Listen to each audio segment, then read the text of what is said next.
Recorded Books and One Click Digital present When Falcons Fall by C.S. Harris, narrated by Davina Porter. Chapter 1.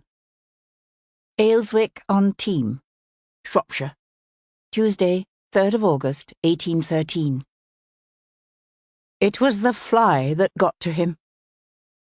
In the misty light of early morning, the dead woman looked as if she might be sleeping, her dusky lashes resting against cheeks of pale eggshell, her lips faintly parted. She lay at the edge of a clover-strewn meadow near the river, the back of her head nestled against a mossy log, her slim hands folded at the high waist of her fashionable dove-grey morning gown. Then that fly came crawling out of her mouth.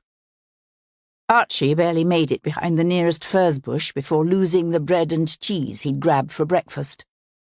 There now, lad," said Constable Webster Nash, the beefy middle-aged man who also served as the village's sexton and bell-ringer.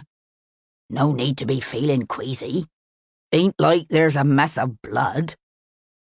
"I'm all right."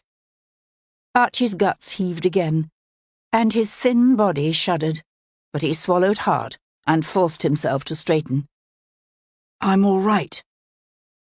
Not that it made any difference, of course.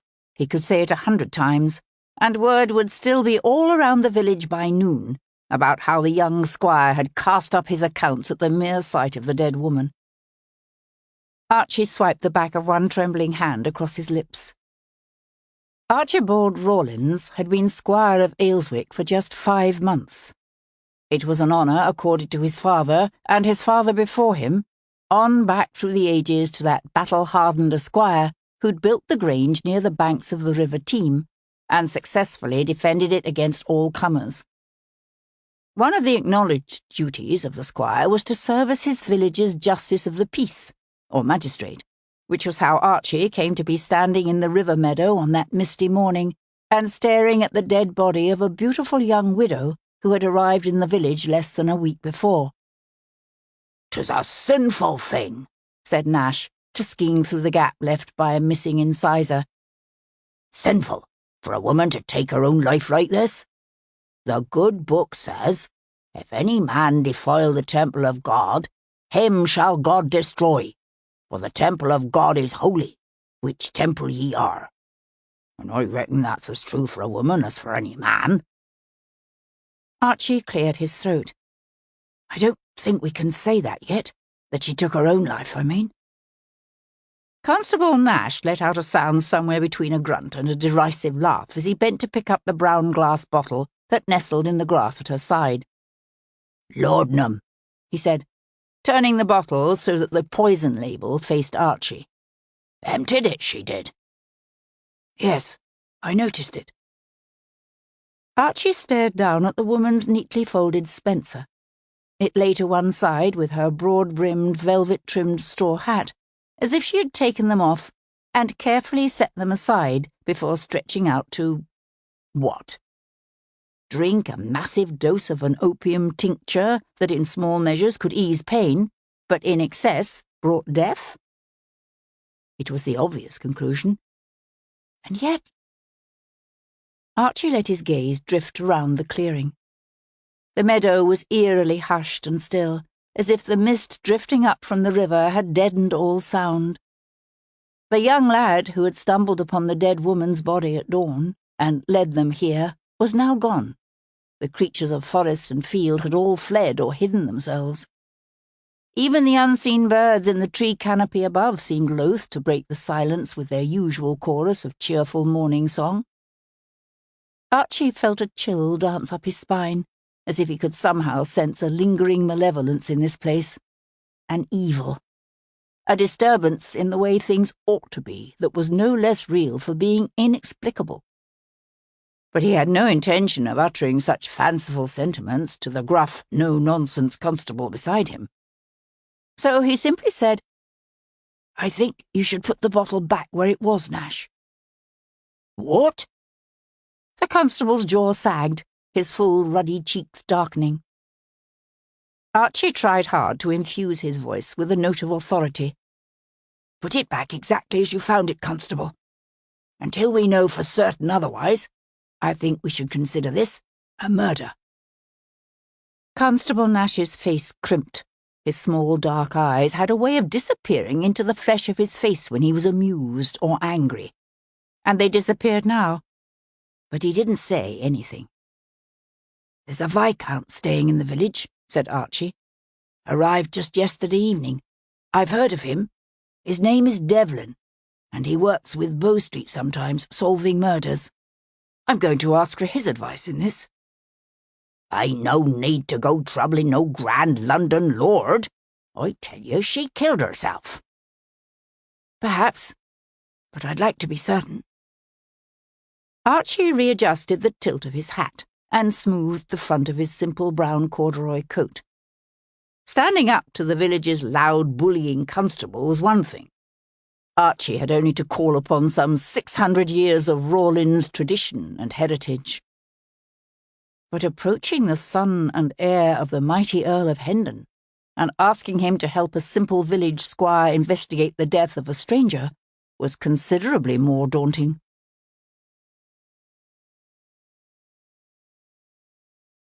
Chapter 2. A picturesque cluster of half-timbered and stone cottages huddled in the shadow of a squat, time-worn Norman church. The Shropshire village of Ayleswick lay just to the southwest of Ludlow, near the banks of the River Teme. Once it had been the site of a Benedictine priory of St. Hilary, famous along the Welsh marches as a pilgrimage destination, thanks to its possession of an ancient wooden statue of the Virgin said to work miracles. But the priory was long gone, its famous statue consigned to the flames, and many of the stones from its sprawling monastic complex sold or hauled up the hill to build a grand Tudor estate known as Northcote Abbey. The once bustling village had sunk into obscurity, and now boasted only one decent inn, the Blue Boar, a rambling half-timbered relic that fronted both the village green and the narrow, winding High Street. Sebastian St. Cyr, Viscount Devlin, stood at the window of his chamber at the inn, his view of the misty green below rippled by the casement's ancient leaded glass. The impression was one of bucolic peace, of innocence and harmony, and timeless grace.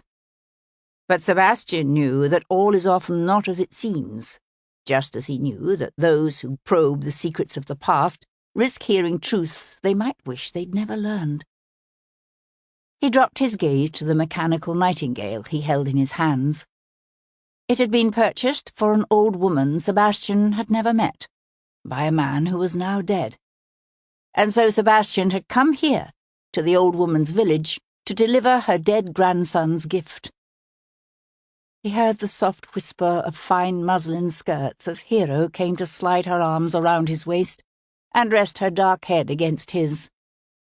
Tall, statuesque, and striking, she'd been his wife for a year now. Their infant son slept peacefully in his nearby cradle, and Sebastian loved both mother and child with a passionate tenderness that awed, humbled, and terrified him. She shifted to take the nightingale from his hands, wound the key cleverly concealed in its tail feathers, and set the bird on the deep windowsill before them. The nightingale's gilded wings beat slowly up and down, the jewels in its collar sparkling in the early morning sunlight as a cascade of melodious notes filled the air. She said, "Shall I come with you?" He hesitated, his attention caught by a young country gentleman in an unfashionable corduroy coat who was striding toward the inn's door. "You don't think a simple, aged countrywoman might find a visit from the two of us a bit overwhelming?" "Probably," she said, although he saw the faint frown that pinched her forehead. She knew that the nightingale was only part of what had brought him to this small Shropshire village, just as she knew that what quickened his pulse and tore at his gut was the possibility that the unknown elderly woman might possess the answer to a question that had shattered his world and forever altered his understanding of who and what he was. An unexpected knock at the chamber door brought his head around. "Yes?" A spry, middle-aged chambermaid with a leprechaun's face and wild iron-grey hair, imperfectly contained by a mobcap, opened the door and bobbed a quick curtsy. "That's young Squire Rawlins, my lord. He says to beg your lordship's pardon, but he's most anxious to meet with you, he is." She dropped her voice and leaned forward as she added, "I'm thinking it's on account of the lady, me lord. Heard Constable Nash telling cook about it, I did." "What lady?" "Why, the one they done found down in the water meadows just this morning. Dead she is." He and Hero exchanged silent glances. On the windowsill, the mechanical nightingale wound down and stopped. "The young squire's a tad new to being Justice of the Peace, I'm afraid," confided the chambermaid as she escorted Sebastian down the stairs. "Took over from his father just a few months back, he did. A real tragedy, that. The old squire died on the lad's 21st birthday." "Tragic indeed," said Sebastian. The chambermaid nodded. "Drank 3 bottles of port, and then tried to jump his best hunter over the stone wall by the pond. The horse made it, but not the old squire. Broke his neck." "At least the horse survived." "Aye. Would have been a shame to lose Black Jack. He's a grand hunter, that Black Jack. Best in the squire's stables." She and shook her head as they reached the inn's old flagged entrance hall and turned toward the small parlour to the left of the stairs. "Here you go, my lord." He found the new Squire Rawlins standing before the parlour's empty hearth, his hat twisting in his hands. He had a smooth, boyish face, reddened across the tops of his cheeks and the bridge of his nose by the summer sun, and looked more like 16 than 21. Of medium height only, he was thin and bony, with a jerky way of moving, as if he'd yet to grow accustomed to the length of his own arms and legs. "Lord Devlin," he said, surging forward as the chambermaid dropped a curtsy and withdrew. "I'm Archibald, Archie Rawlins, Ayleswick's Justice of the Peace. I beg your pardon for intruding on you without a proper introduction, but there's been a rather peculiar death in the village, and since I know you have experience dealing with these matters, I was hoping you might be willing to advise me on how best to go about things." "My constable thinks it's suicide, but I... The young man's rushing tumble of words suddenly dried up. "You find the death suspicious?" suggested Sebastian. Archie Rawlins swallowed hard enough to bob his Adam's apple up and down, and nodded. But Sebastian noticed he didn't say why he thought it suspicious. Sebastian knew the urge to tell Squire Rawlins that what he asked was impossible, that Sebastian was in town for a few days only and would soon be gone. The last thing he wanted was to get involved in some village murder. But then he saw the mingled uncertainty and earnestness in the young man's eyes, and remembered the good-humoured derision in the chambermaid's assessment of the village's new Justice of the Peace. Which was how he found himself saying, "Hang on while I fetch my hat and gloves."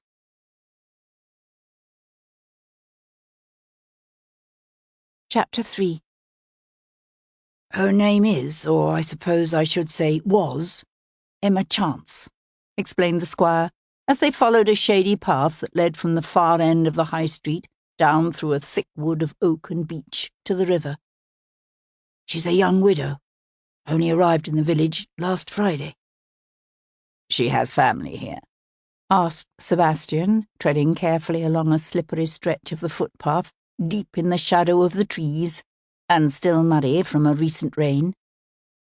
Rawlins shook his head. "She was on a sketching expedition through Shropshire. You should see her drawings and watercolours. They're quite out of the common." "How old did you say she was?" "She told me she met Captain Chance when she was 20, and was married 7 years. So I suppose that would make her 27 or 28. He died of fever in an American prison just 6 months ago." "Tragic." Who was travelling with her? Well, she had her maid with her. That's it? Yes. It was highly unusual for a gentlewoman, even a widow, to travel without a male relative. Sebastian said, I take it you spoke with her? Several times. She asked if she could sketch the Grange, and I said yes. The original part of the house dates back to the 13th century, you know. And did she sketch it? She did, yes. On Saturday. When was the last time anyone saw her? Rawlins drew up at the edge of the water meadow and turned to give him a blank look. I don't rightly know. I suppose that's one of the first things I should find out, isn't it? Sebastian narrowed his eyes against the strengthening morning sun as he studied the clump of trees on the far side of the meadow. It would help. A broad, flat area of grassland that lay beside the river, the water meadow was kept irrigated, when necessary, by a carefully controlled series of sluice gates, channels, and field ridges. The latest crop of hay had recently been harvested, leaving the grass shorn close and the air smelling sweetly of new growth and the cool waters of the slow-moving river. Only a loud buzzing of flies near a far stand of alders hinted at the presence of death. They crossed the clearing to where a belligerent-looking middle-aged man, introduced by Rawlins as Constable Nash, stood beside the young widow's body, his massive arms crossed at his chest. Sebastian remembered what Rawlins had said, that the constable was convinced the woman had killed herself. Constable Nash obviously did not appreciate having his judgment questioned by the new justice of the peace. What was left of Emma Chance lay at his feet, her head propped against a low log, her bare hands folded at her heart as if she were already in her tomb. Even in death she was beautiful, her features dainty, her skin flawless, her neck long and graceful, her hair a rich dark brown. A fashionable spencer and hat rested nearby, the fingers of one fine grey glove peeking out from beneath its brim. An empty bottle of laudanum, its cork stopper carefully replaced, was at her side. That's suicide, I tell you, said the constable. Plain as plain can be. She done took off her hat and that fancy little coat thing, laid down, drank the laudanum and killed herself. Rather than answer, Sebastian hunkered down beside the woman's small, delicate body. Her gown was plain, but of good quality, and fashionable, its soft, subdued grey appropriate for a widow who'd been in mourning for more than 6 months. He could see no signs of violence of any kind, although that didn't mean there were none. Yanking off one of his gloves, he touched the back of his hand to her cheek. She was utterly cold. When was she found? He asked. The young squire cast one quick look at the dead woman, then stared pointedly away, toward the slowly moving waters of the river. Just after dawn. One of the lads staying at Northcote Abbey was out early looking for birds and happened upon her. Sebastian shifted his gaze to the surrounding grass.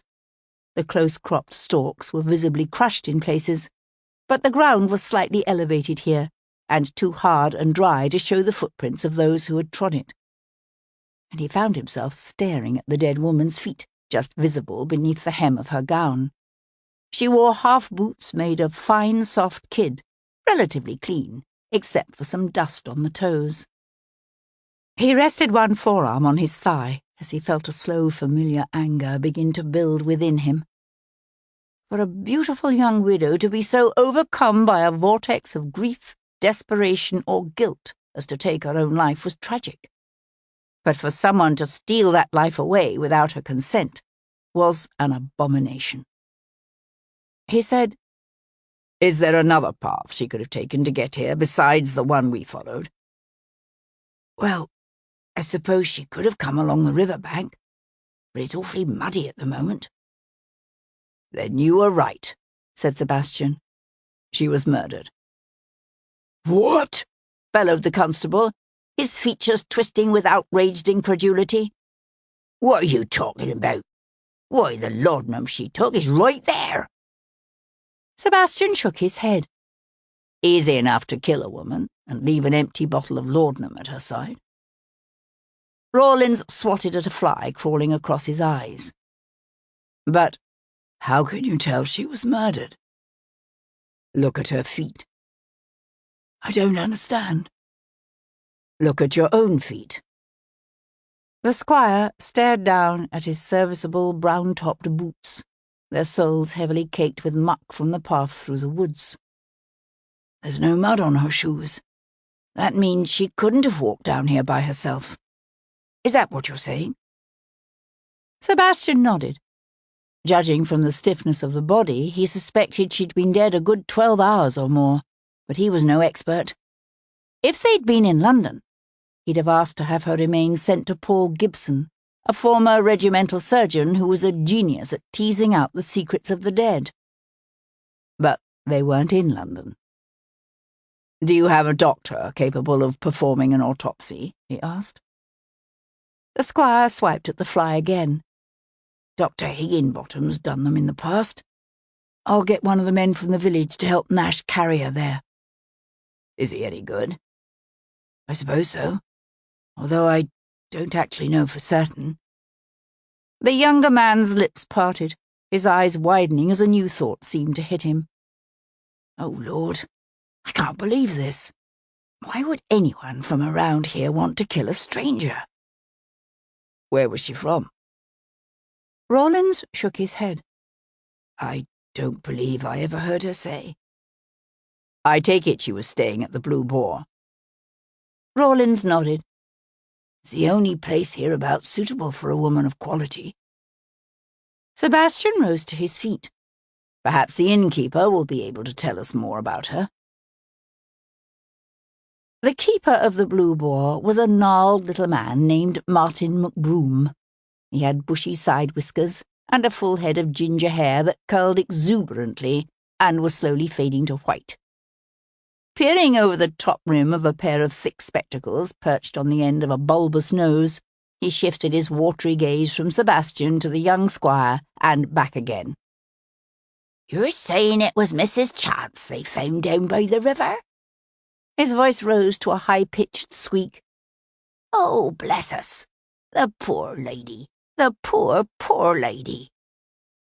Where was she from, Mr. McBroom? Asked Rawlins, resting both forearms on the carefully polished counter between them. Do you know? The innkeeper scratched his side whiskers. Sad she was from London, though I don't think she came from there direct. You'll need to be asking that girl she brought with her. Peg is her name, and a sly, worthless thing she is, if you ask me. Is Peg here now? Asked Sebastian. I haven't seen her about, although I suppose she could be in the ladies' chamber. We'll need to take a look at it, Mr. McBroom, said Rawlins. Her room, I mean. Ooh, I don't think I can let you do that. The innkeeper drew his chin back against his neck and shook his head. Wouldn't be proper, it wouldn't. Rawlins leaned into his forearms. Mr. McBroom, she's dead. Not only that, but we don't know anything about her. Unless we find something in her room to tell us, we won't even know whom to notify about what's happened. Well... The innkeeper pursed his lips and made a sucking sound. I suppose you are justice of the peace now. The red in Archie Rawlins' cheeks deepened considerably. I am, yes. Still, don't seem right to be letting strange men go through her room, put their hands on her things. The squire straightened with a jerk. Mr. McBroom. If it would make you feel better, said Sebastian, volunteering his absent wife without a second thought. We could ask Lady Devlin for her assistance. The young justice of the peace looked horrified at the thought of involving a real viscountess in a murder investigation. But the innkeeper peeled off his glasses to rub his eyes and said, That would be better. Her being a gentlewoman herself and all. But it still don't seem right, us poking about in her things. "It's not right," said Sebastian. "But the fault for that lies with whoever murdered her."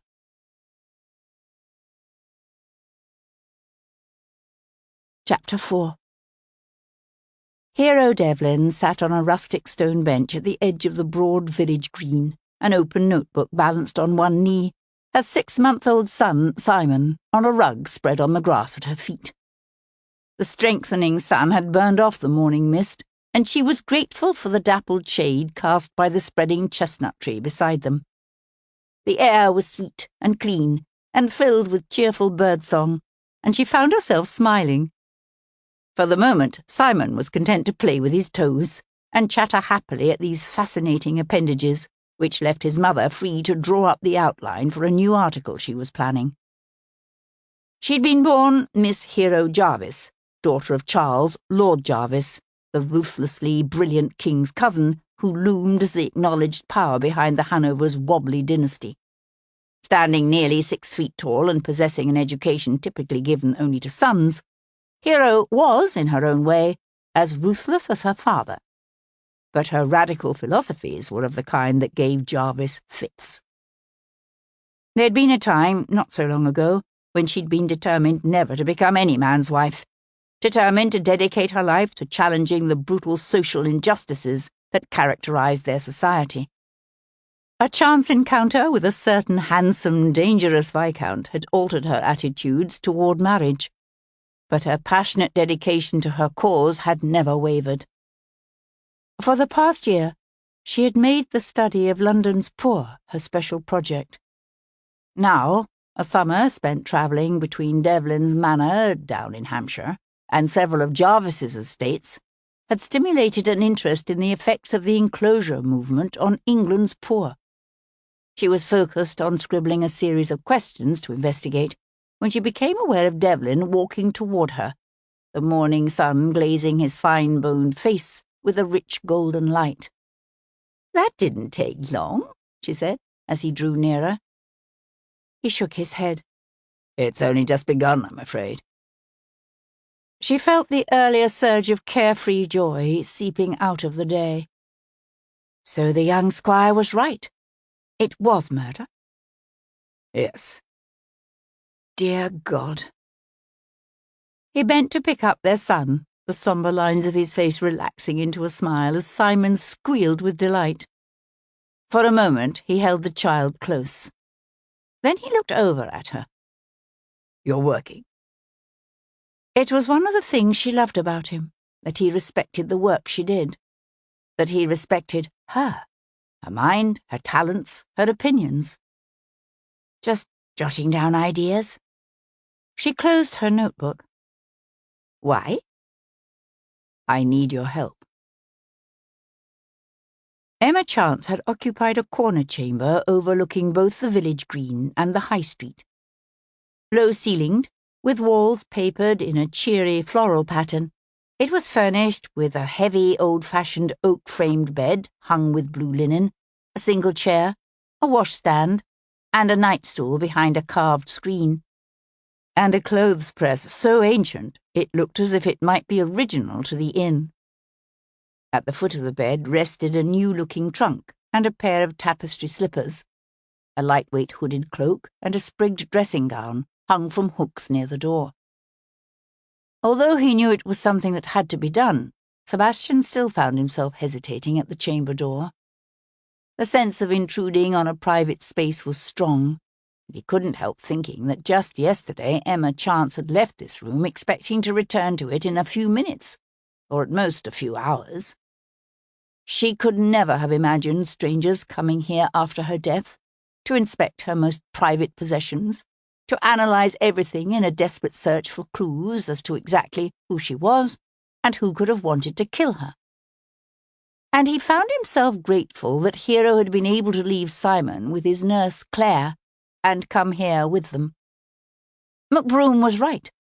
Her presence did, somehow, make what they were doing feel like less of a violation, although he acknowledged that could simply be a sop to his own conscience. How long was she planning to stay? Hero asked the glowering innkeeper as she went to throw open the doors of the clothes press. Rather than come into the room, Mr. McRoom stayed in the hall, his hands tucked up under his armpits. Said she wanted the room for a week, maybe a bit more. She wasn't travelling with much, said Hero, studying the 2 spare dresses in the clothes press.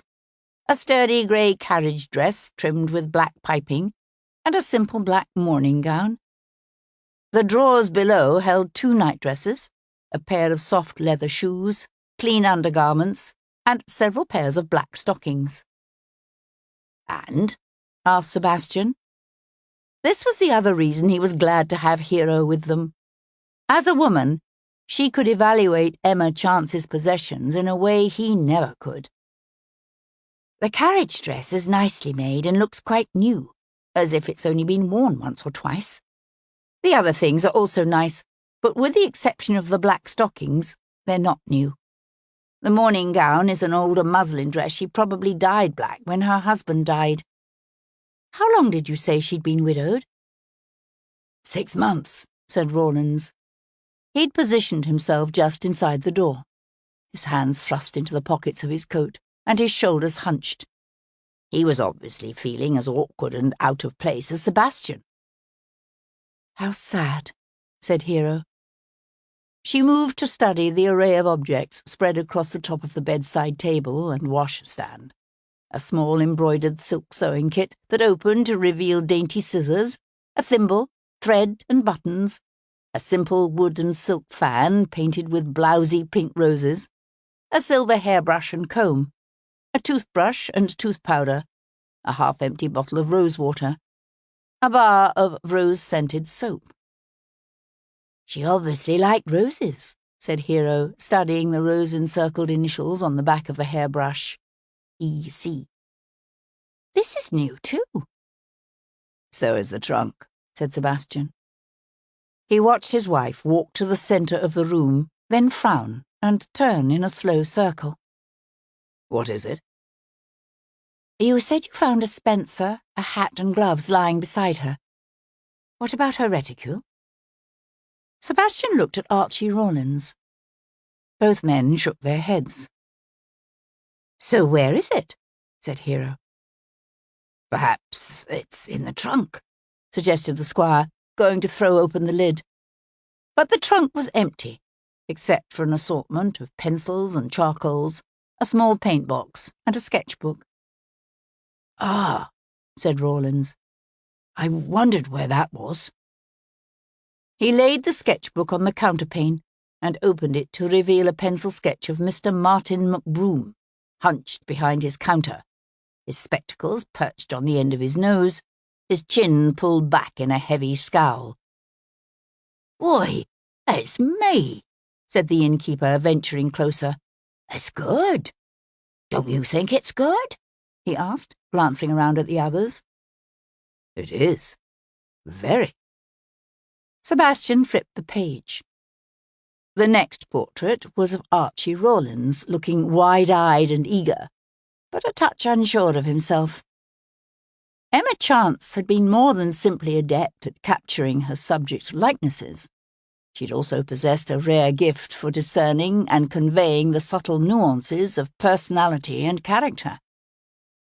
And that's me, said Rawlins, with a soft, breathy laugh. When did she do it? He began turning the pages. Look, there's the vicar. And that's Reuben Dickey and... He broke off, his hand stilling at the sight of a full-length drawing of a man. Most of the other portraits had been sketches only, usually showing a head and shoulders, or at most the upper torso.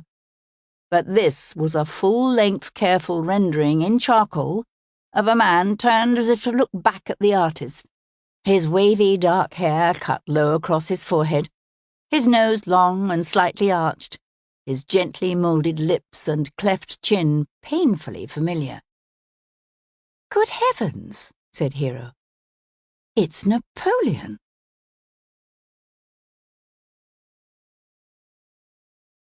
Chapter 5. Archie Rawlins shook his head.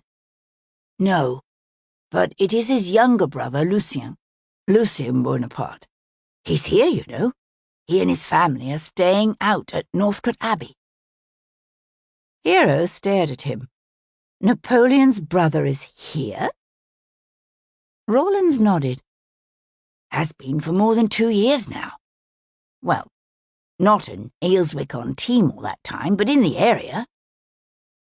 Sebastian studied the Corsican's swarthy, handsome features, so much like those of his more famous brother in his prime. Lucien Bonaparte had been captured with his entire family off the coast of Italy in late 1810. He claimed to have been fleeing from his brother's wrath, although there were those in London who suspected that Lucien's planned voyage to America had less to do with fraternal rivalries and more to do with the Emperor's desire to fan the flames of war between Britain and the fledgling United States.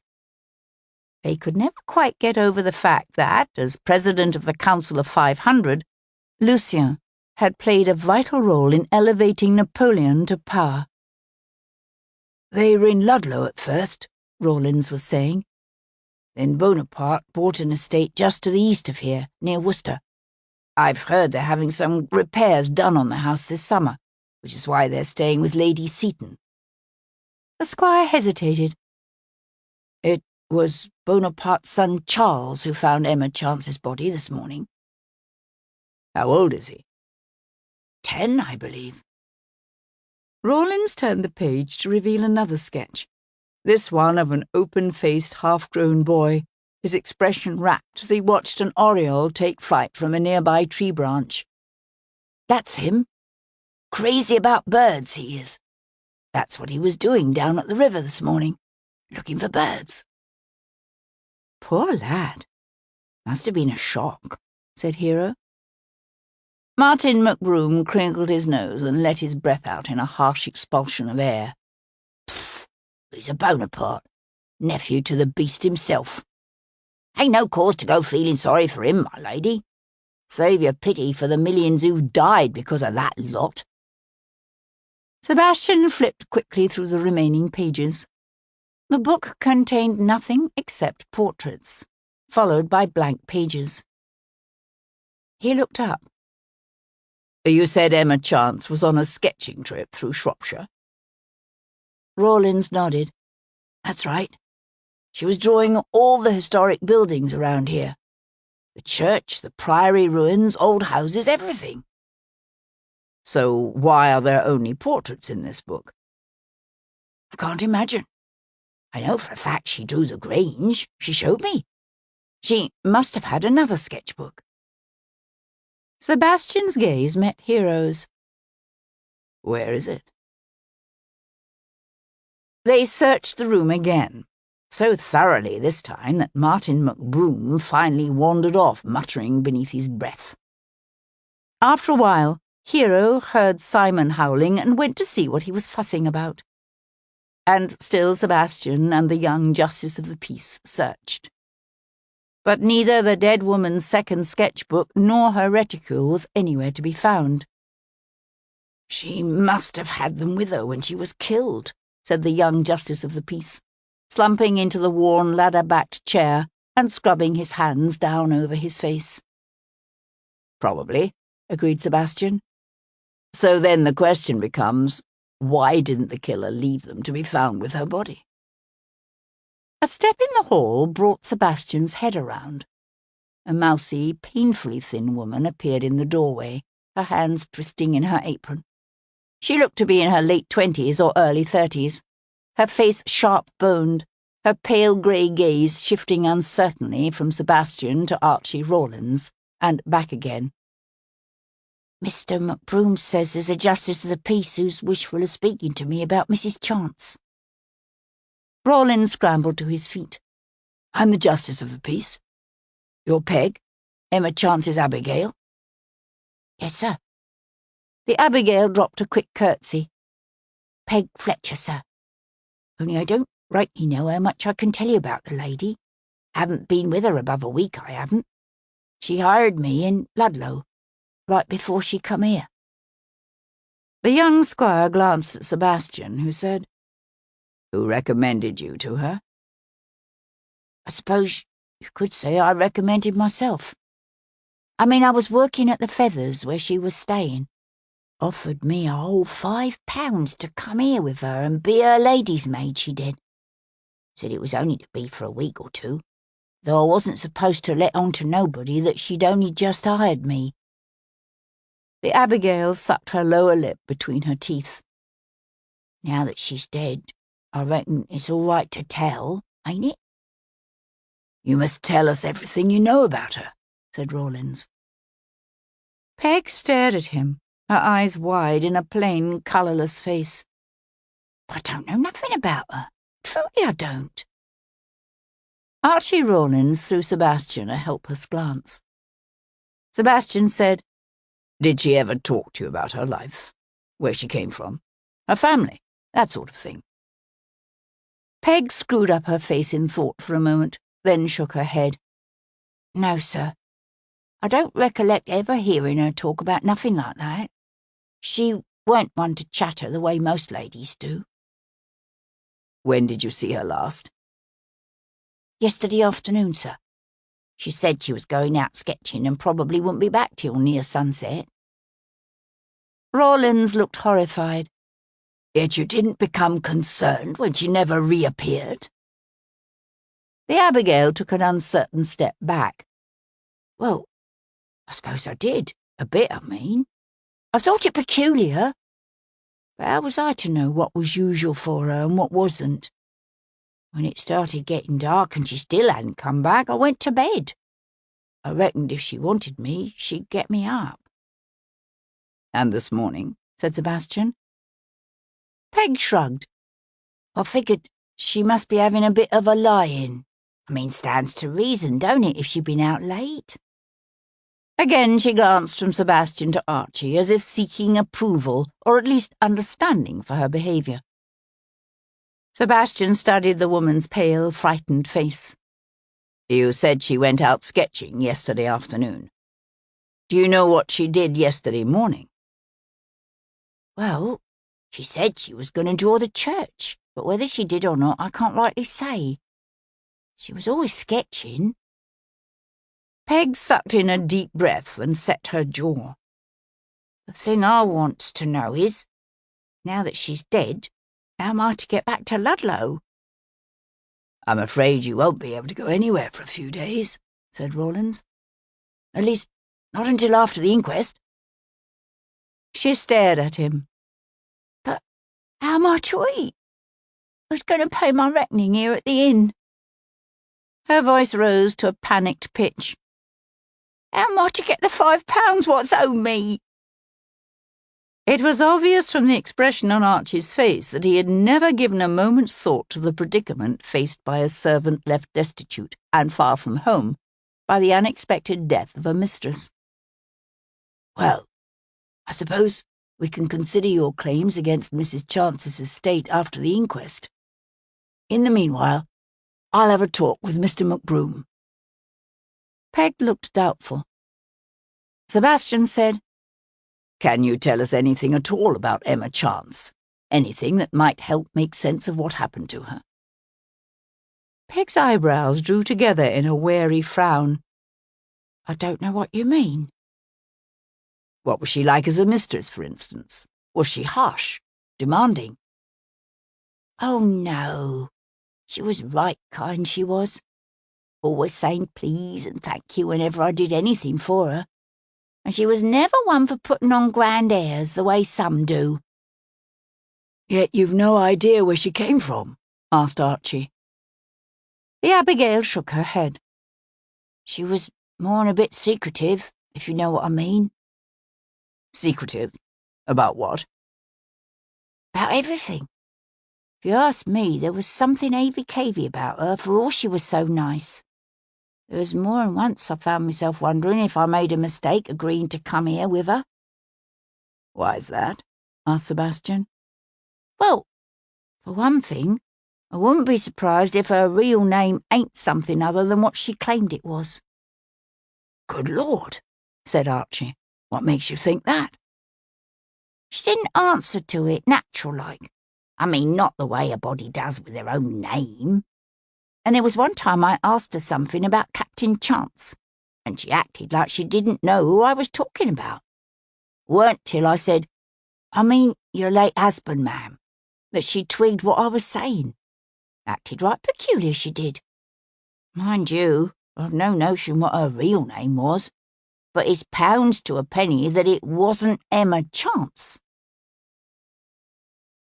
Do you think it's possible the Abigail could be right? Rawlins asked Sebastian some half an hour later over a pint in the Blue Boar's public room. That Emma Chance wasn't actually that unfortunate woman's real name? Sebastian leaned forward on his bench, one hand cradling the tankard on the table before him. It seems rather far-fetched. Yet at the same time, it's an odd thing for the woman to have imagined if it weren't true. And Peg Fletcher doesn't strike me as particularly fanciful or imaginative. No, but why would anyone do that? I mean, I claim to be someone she wasn't. The name Chance means nothing to us here. I suspect that if Peg is correct, which is still only an if after all, then the woman's main concern was to conceal her real name, rather than to claim to be someone she was not. The young squire's cheeks darkened. Oh, yes, of course. I should have thought of that. He drank long and deep from his ale, then swiped the back of one hand across his foamy lips as his eyes widened with a sudden thought. If it is true that her name isn't really Emma Chance, then maybe the killer knew who she really was. Maybe that's why he murdered her. I mean, for whatever reason, she was using a false name. Sebastian looked at him in some amusement. Such as? I don't know. They drank together in thoughtful silence for a time. Then Archie said, "So, how do we go about finding out if Chance was, her real name?" Sebastian drained the last of his ale. "I haven't the slightest idea." Archie Rawlins looked startled for a moment, then gave a soft laugh. "So, what do we do?" "You might begin by asking around town. Try to discover who saw Emma Chance yesterday afternoon and when. In the meanwhile, I think I'll go have a talk with the vicar." "Reverend Underwood? But why him?" "Because according to Peg Fletcher, her mistress spent yesterday morning sketching the church, which means it's a place to start." The young justice of the peace chewed his lip. "What if no one saw her?" "In a village this small, someone will have seen her, and they'll remember it."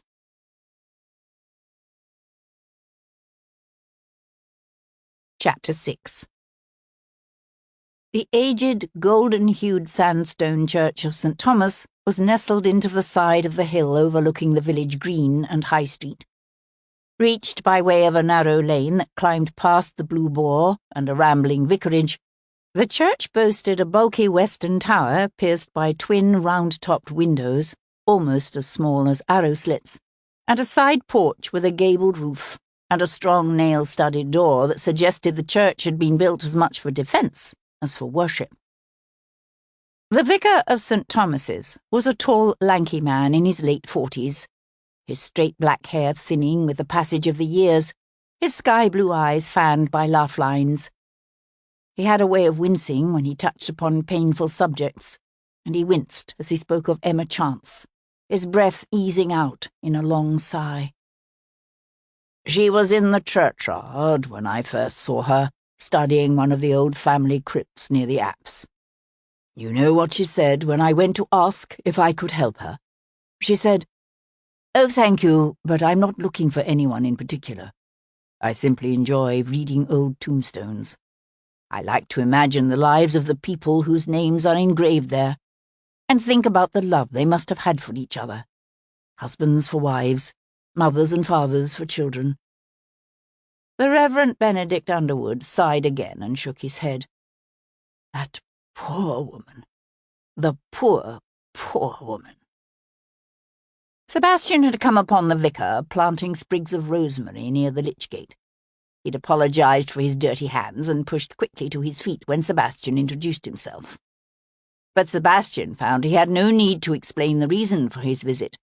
News of both Emma Chance's death and the young squire's request for Sebastian's assistance was all over town.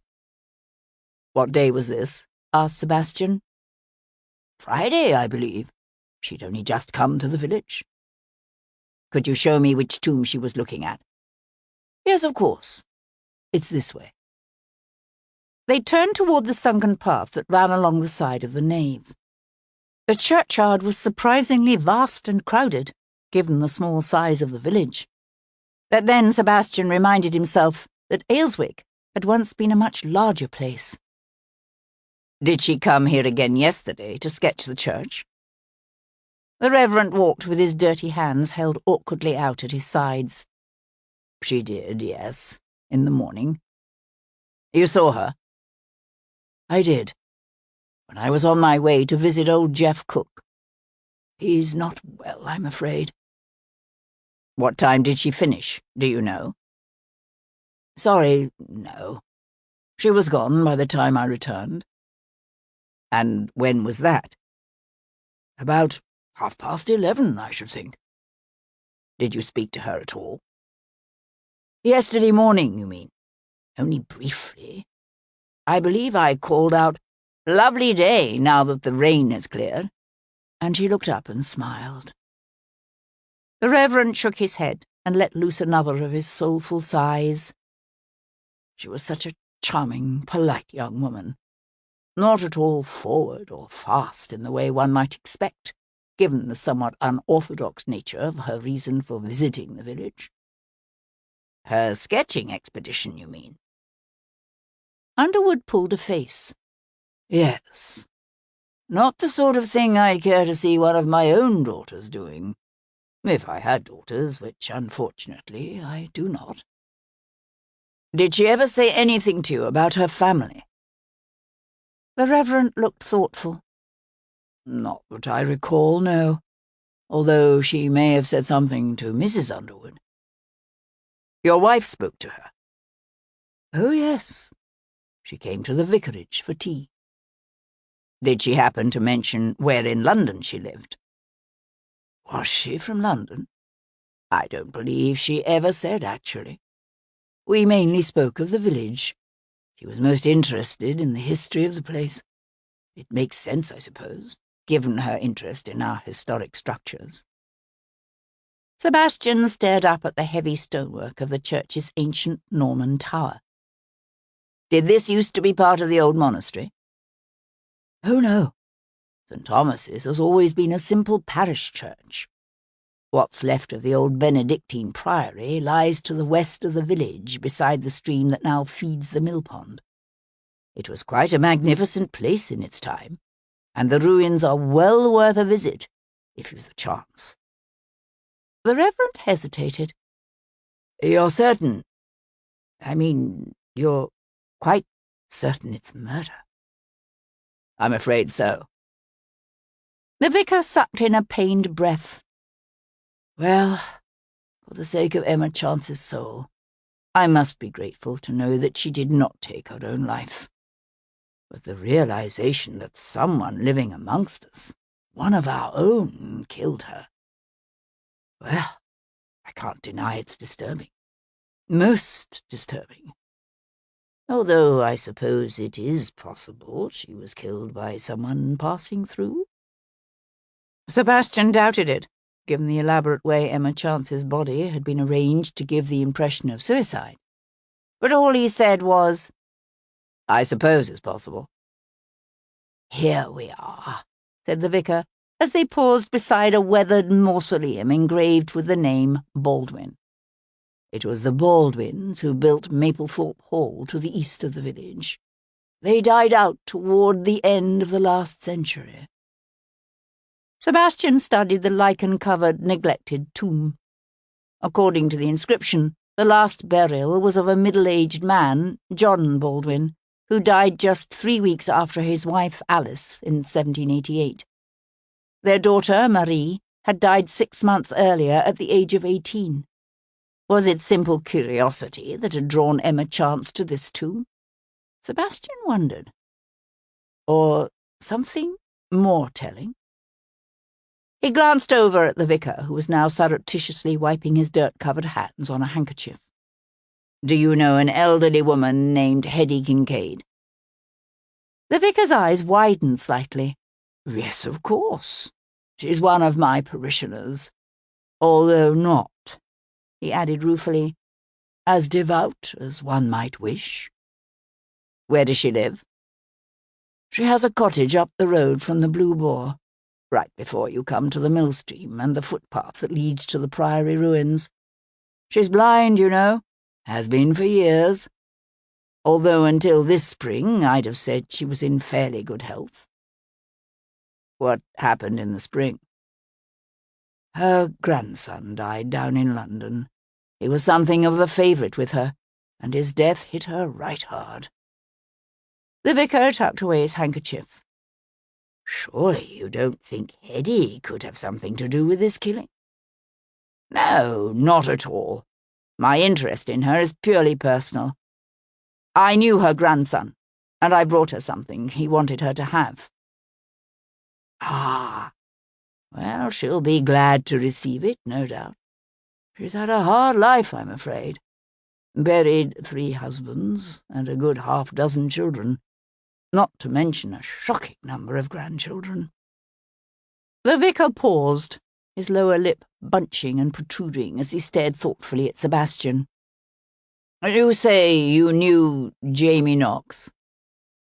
"Yes. Why?" The vicar gave a nervous laugh. "I didn't know him well myself, mind you. He took the King's shilling as a lad not long after I was given the living here in Ayleswick, but—" He broke off and coloured faintly. "Yes?" prompted Sebastian. "Oh, nothing, said the vicar, nervously clearing his throat as he looked pointedly away. Sebastian suspected he knew exactly what was suddenly troubling the vicar, but there weren't many with the courage to tell an earl's son that he bore an uncanny resemblance to a Bishopsgate tavern owner who had begun life as the illegitimate offspring of a Shropshire barmaid.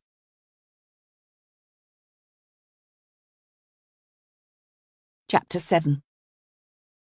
Carrying a small box with a mechanical nightingale under one arm, Sebastian followed the narrow rutted road that wound westward from the village toward the wild, purple-hazed mountains of the Welsh border. The hedgerows here were a fragrant tangle of sun-warmed dog roses, bryony, and traveller's joy. The sky above a fierce clear blue, the fields golden with ripening wheat. He could have driven the short distance to Hetty Kincaid's cottage, for a gentleman who journeys with his wife and infant son does not travel lightly. But he had no desire to order out either his crested chaise and four or the light, fast caracal that was his preferred means of transportation. He walked, listened to the bees buzz in the clover, and thought about the past. Growing up, Sebastian had always known he was different from his siblings, even if he'd never understood why. Born the 4th child and 3rd son of the Earl of Hendon and his Countess Sophia, Sebastian had instinctively felt himself to be an outlier, utterly unlike the Earl in looks, temperament, interests, and talents. Whereas his sister and older brothers had eyes of the famous sincere blue, Sebastian's were a feral yellow, with a strange animalistic ability to see clearly both in the dark and over great distances. And it didn't take Sebastian long to realize that his hearing was abnormally acute as well. Yet somehow he'd never questioned his parentage, never questioned that he was a sincere. Until 2 years ago, when he'd learned the truth, that Hendon's beautiful, fun-loving, rebellious countess had played her lord false, that Sebastian was not, in fact, a son of Alistair Sincere, but the bastard offspring of one of the Countess's many nameless lovers. It was a secret Hendon had always known, although he'd kept it hidden from both Sebastian and the world. Even when Hendon's 1st and 2nd sons died, leaving Sebastian as the only heir, he hid it still, which was why Sebastian was known as Sebastian St. Cyr, Viscount Devlin, son and heir of the Earl of Hendon. When in truth, he was none of these things. The discovery had helped send Sebastian into a downward spiral and very nearly destroyed him. He'd somehow managed to pull himself out of it, largely, he suspected, thanks to the appearance in his life of Hero and Simon. But the painful sense of being a stranger to himself and the questions remained. For if he wasn't who he'd always thought he was, then who was he? And then he had encountered Jamie Knox, the tall, lean ex-rifleman who looked enough like Sebastian to be his brother. Or at least a half-brother. He came upon Hetty Kincaid's cottage a quarter-mile or so beyond the Blue Boar, beside a clear small stream that flowed through a ferny glade shaded by towering beech and elm. The cottage was small, with only a single dormer, a lean-to shed, and a few chickens scratching in the yard. But the thatch was new, the casement windows freshly painted a cheery blue, and the vegetables, herbs, and flowers in the garden well tended. Sebastian hesitated just a shade too long, then turned up the lavender and rosemary-edged path to the cottage's front door. The information that Hetty Kincaid was blind had eased one of his major concerns. That the old woman would see the resemblance between Sebastian and her grandson, and be troubled and confused by it. Except that it was not Hetty Kincaid who opened the door to Sebastian's knock, but a willowy, striking woman who looked to be in her mid-30s. Jamie Knox had been dark and yellow-eyed, whereas this woman had reddish-blonde hair and eyes of a light, crystal-like blue. But her resemblance to the ex-rifleman was startling enough that for a moment Sebastian could only stare at her, as she stared at him, one hand tightening around the edge of the door. "The Lord preserve us," she said at last, her chest jerking on a quickly indrawn breath. "Who are you?" He removed his hat and held it in one hand against his thigh. "My apologies for the intrusion, madam. I am Devlin." "You're the London lord the young squire asked to help him with this murder?" "Yes, but that's not why I'm here. I'm looking for Hetty Kincaid. I knew her grandson, Jamie Knox." "Jamie's dead." "I know." Sebastian studied the unknown woman's flaring high cheekbones and square chin. He had always assumed that Knox must resemble the unknown man who'd fathered him, who had perhaps fathered them both. But now, looking at this woman, he found that assumption called into doubt, and the implications had him reeling. Somehow he managed to say, "I was with him when he died. I've brought something he wanted his grandmother to have." "Oh, and look at me," she said, taking a step back as she opened the door wide, "leaving you standing on the step.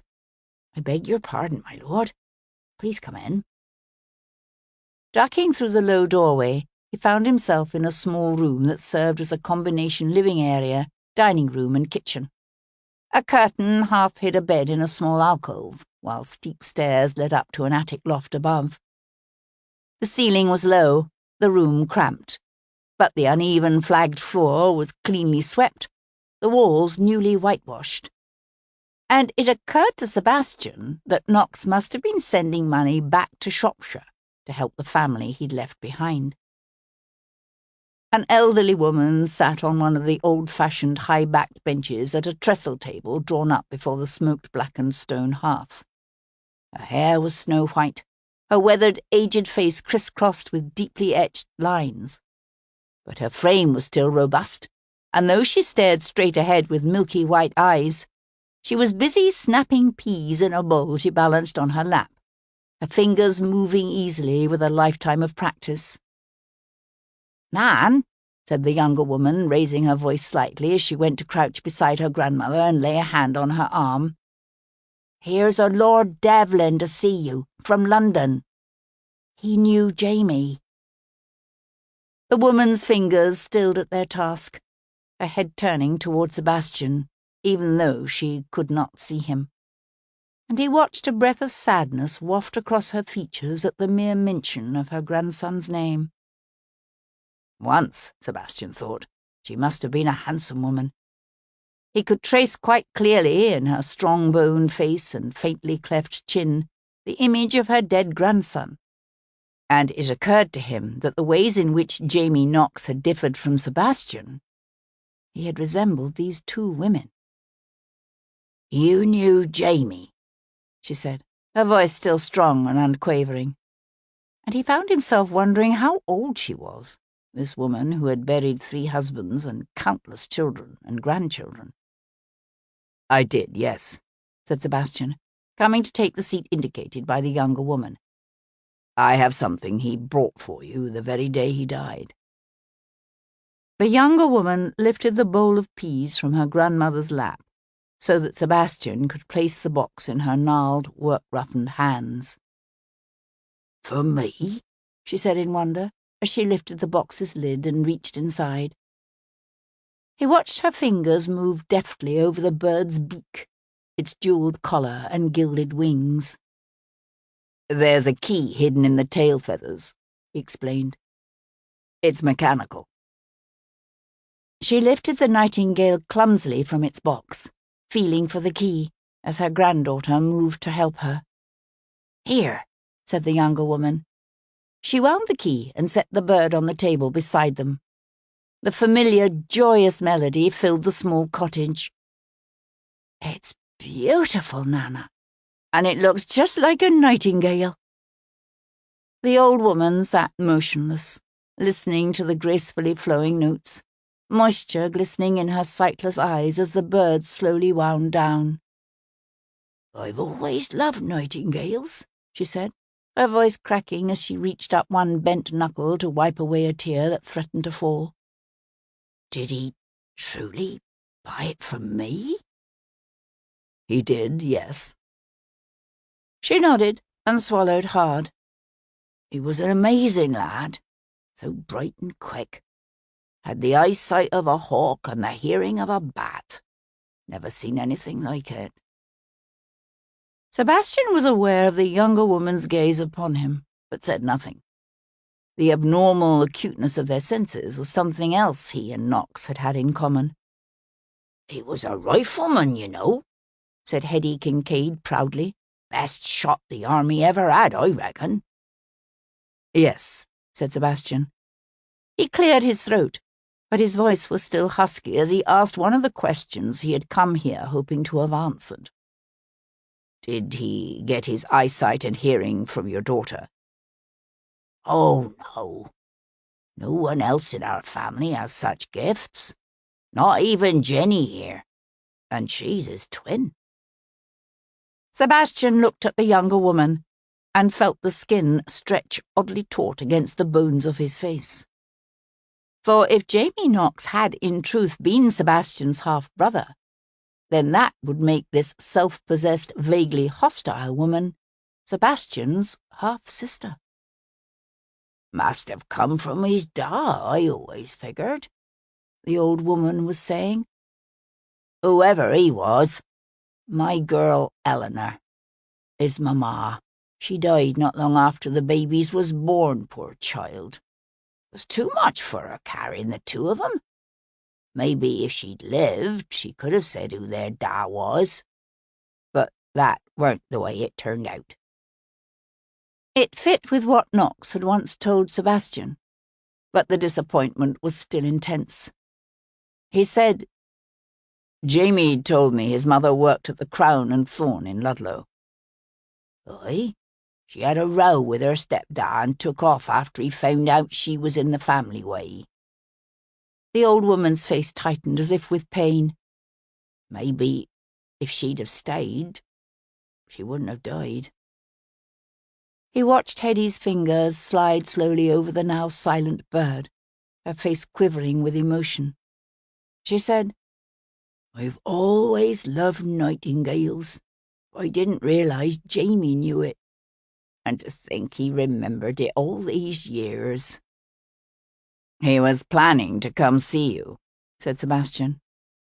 "He wanted to bring it to you himself." The old woman turned her face to the warm afternoon breeze gusting through the low open windows. They could hear the scratching of the chickens in the yard, smell the fecund odour of the recently hoed garden mingling with the stale peat smoke from the cold hearth beside them. She said, "All them years he was in the army, I worried.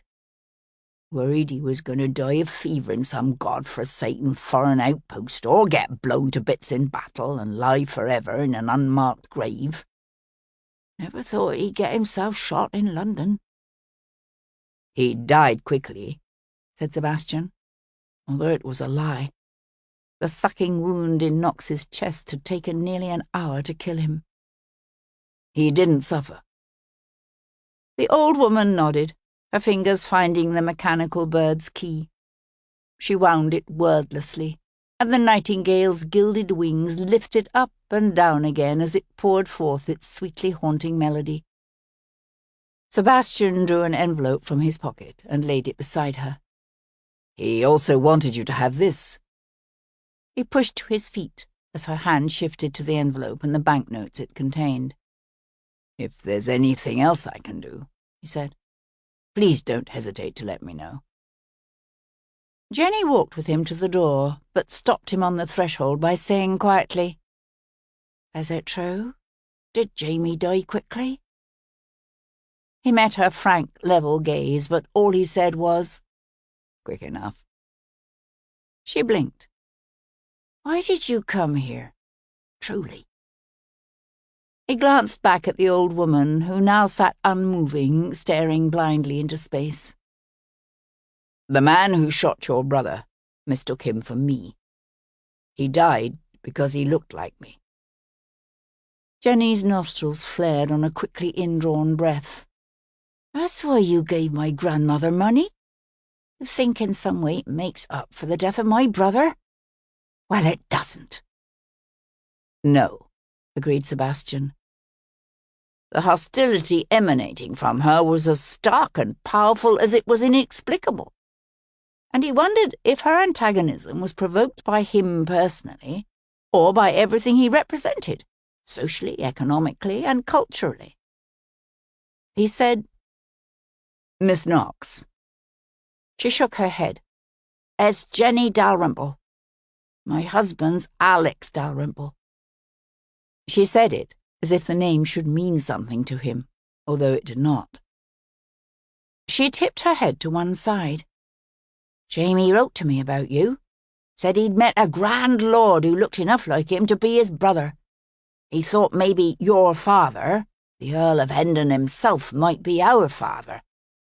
Only then he got a look at Lord Hendon, and you know what he said? He said the Earl looked nothing like us. Or you." Sebastian studied her fine-boned face, flushed golden by the hours she spent working hard beneath the sun. He traced with fascination the ways in which she resembled her twin and him, and the ways she did not. But all he said was, "I mean it. If there is anything else I can do, you've only to let me know." Her eyes flared. "We don't need your help." "I didn't intend to suggest that you do." He ducked beneath the low lintel, then paused to settle his hat on his head. The day was bright and warm, the phlox, lavender, and mulleins in her garden blooming a riot of yellow, pink, blue, and purple. He knew now that she was the one who tended them, just as she fed the chickens and milked the cow he could hear lowing in the shed. She was slender, with a hard, muscled leanness that spoke of a life spent hoeing fields and kneading bread dough and hauling firewood. Yet there was a mental quickness about her, an instinctive intelligence that was impossible to miss. And she had, one way or another, managed to acquire something of an education, for her brother had regularly sent her letters, and she could read them. "I saw her, you know," she said, one hand coming up to brush the hair from her forehead as he started to leave. "That widow they're saying someone killed." Sebastian turned to face her again. "When was this?" "Early yesterday afternoon. I'd taken the cow to graze in the grass along the side of the road, and that's when I saw her, coming up from the village. She climbed over the stile by the stream and took the footpath that runs up to the old priory ruins. Did you happen to notice if she was carrying a reticule? The question obviously puzzled her, but Jenny answered readily enough. I don't remember it, but she did have a canvas satchel with a leather strap over one shoulder. Did you see her come back? No, but then I spent the rest of the day weeding the kitchen garden on the other side of the cottage. She was alone? She was, yes. Her face lifted to his, her unusual faceted blue eyes dark now with some emotion he could not name. I hear Constable Nash is saying she killed herself. She didn't. So certain? Yes. She was a stranger.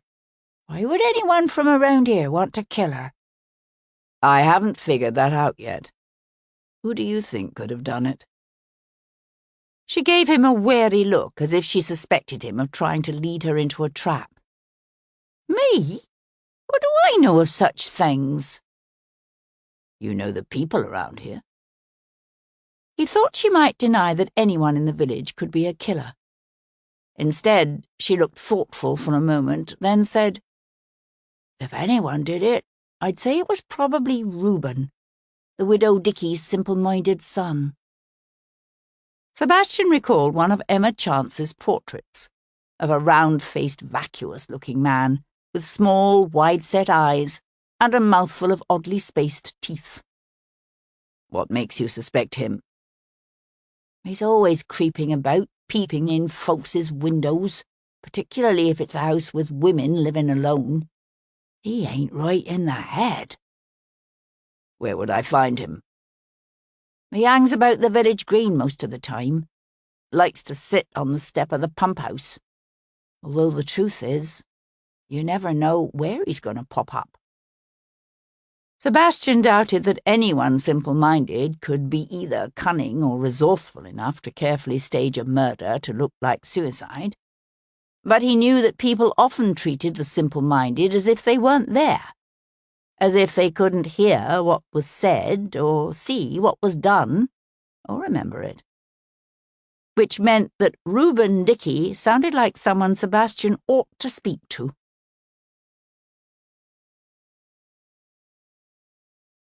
Chapter 8.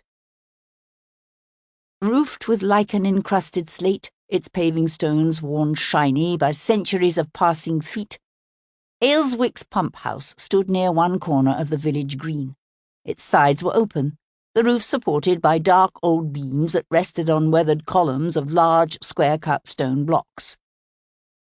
A short, squat-looking man sat on the pump house's single step, and whistled tunelessly as he carved a piece of wood into a quadruped of an as-yet indeterminate species.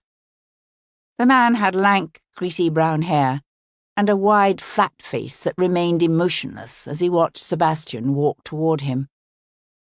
"I know who you are," said Reuben Dickie as Sebastian drew up before him. "Do you?" "Aye. You're that grand London lord come to town with the pretty lady. The tall one with the baby. Heard about you, I did." "Did you hear I'm helping Squire Rawlins with this recent murder?" Reuben's tongue darted out to lick his lips as his gaze slid sideways. He said nothing. Sebastian studied the man's small, oddly shaped eyes and flat nose. He looked to be somewhere in his late 30s or early 40s, although the hands wielding the knife with expert care were as small and short-fingered as those of a child. After a moment, Reuben thrust out his lower lip and said, "Heard Constable Nash tell the smith she killed herself." Sebastian squinted off across the green toward the gentle hill that rose above the village to the north. He was becoming seriously annoyed with the village's talkative constable. "She didn't, actually." Reuben nodded and kept whittling. "Constable Nash ain't near as smart as he thinks he is." "The lady drew your picture, didn't she?" Reuben slanted a wary look up at him, How'd you know that? I saw it in the sketchbook she left in her room. It was a picture of you sitting here at the pump house. He gave a quick, unexpected smile. She drew it last Saturday. I was sitting there whittling, and she said, "Do you mind if I sketch you?" And I said, "No." So she did. Did you happen to see her yesterday? Again, that vague shadow of wariness darkened the man's eyes. I suppose I did. Where was that? Well, it must have been when I was sitting here, don't you think? Saw her go in and out the Blue Boar a time or two. She was sketching all the old buildings hereabouts. Church and Mablethorpe Hall and the Grange. That caught Sebastian's attention. She drew Mablethorpe Hall. According to the vicar, Mablethorpe was the ancestral home of the Baldwins, the family whose tomb she'd been studying when he first came upon her in the churchyard. Reuben looked up and blinked, as if puzzled by Sebastian's interest. I? Why? When was this? I dunno, but Major Weston could tell you. He lives in the old dower house, you know. And who lives at Mablethorpe? Reuben Dickey gave an odd, breathy giggle. Ain't nobody lives there now. Not since it burned. It's a ruin. Aye, ain't nothing left but a few blackened walls. He tipped his head to one side. Didn't you know? No, I did not. Sebastian propped one boot on the low step and leaned an elbow on his bent knee. I'm afraid there's a great deal about Ayleswick that I don't know. Perhaps you can help me with that. I would imagine you know everyone around here. Pretty much, said Reuben, grinning with pride. What do you think happened to Emma Chance? The smile slid away from the man's broad, childlike face. How would I know?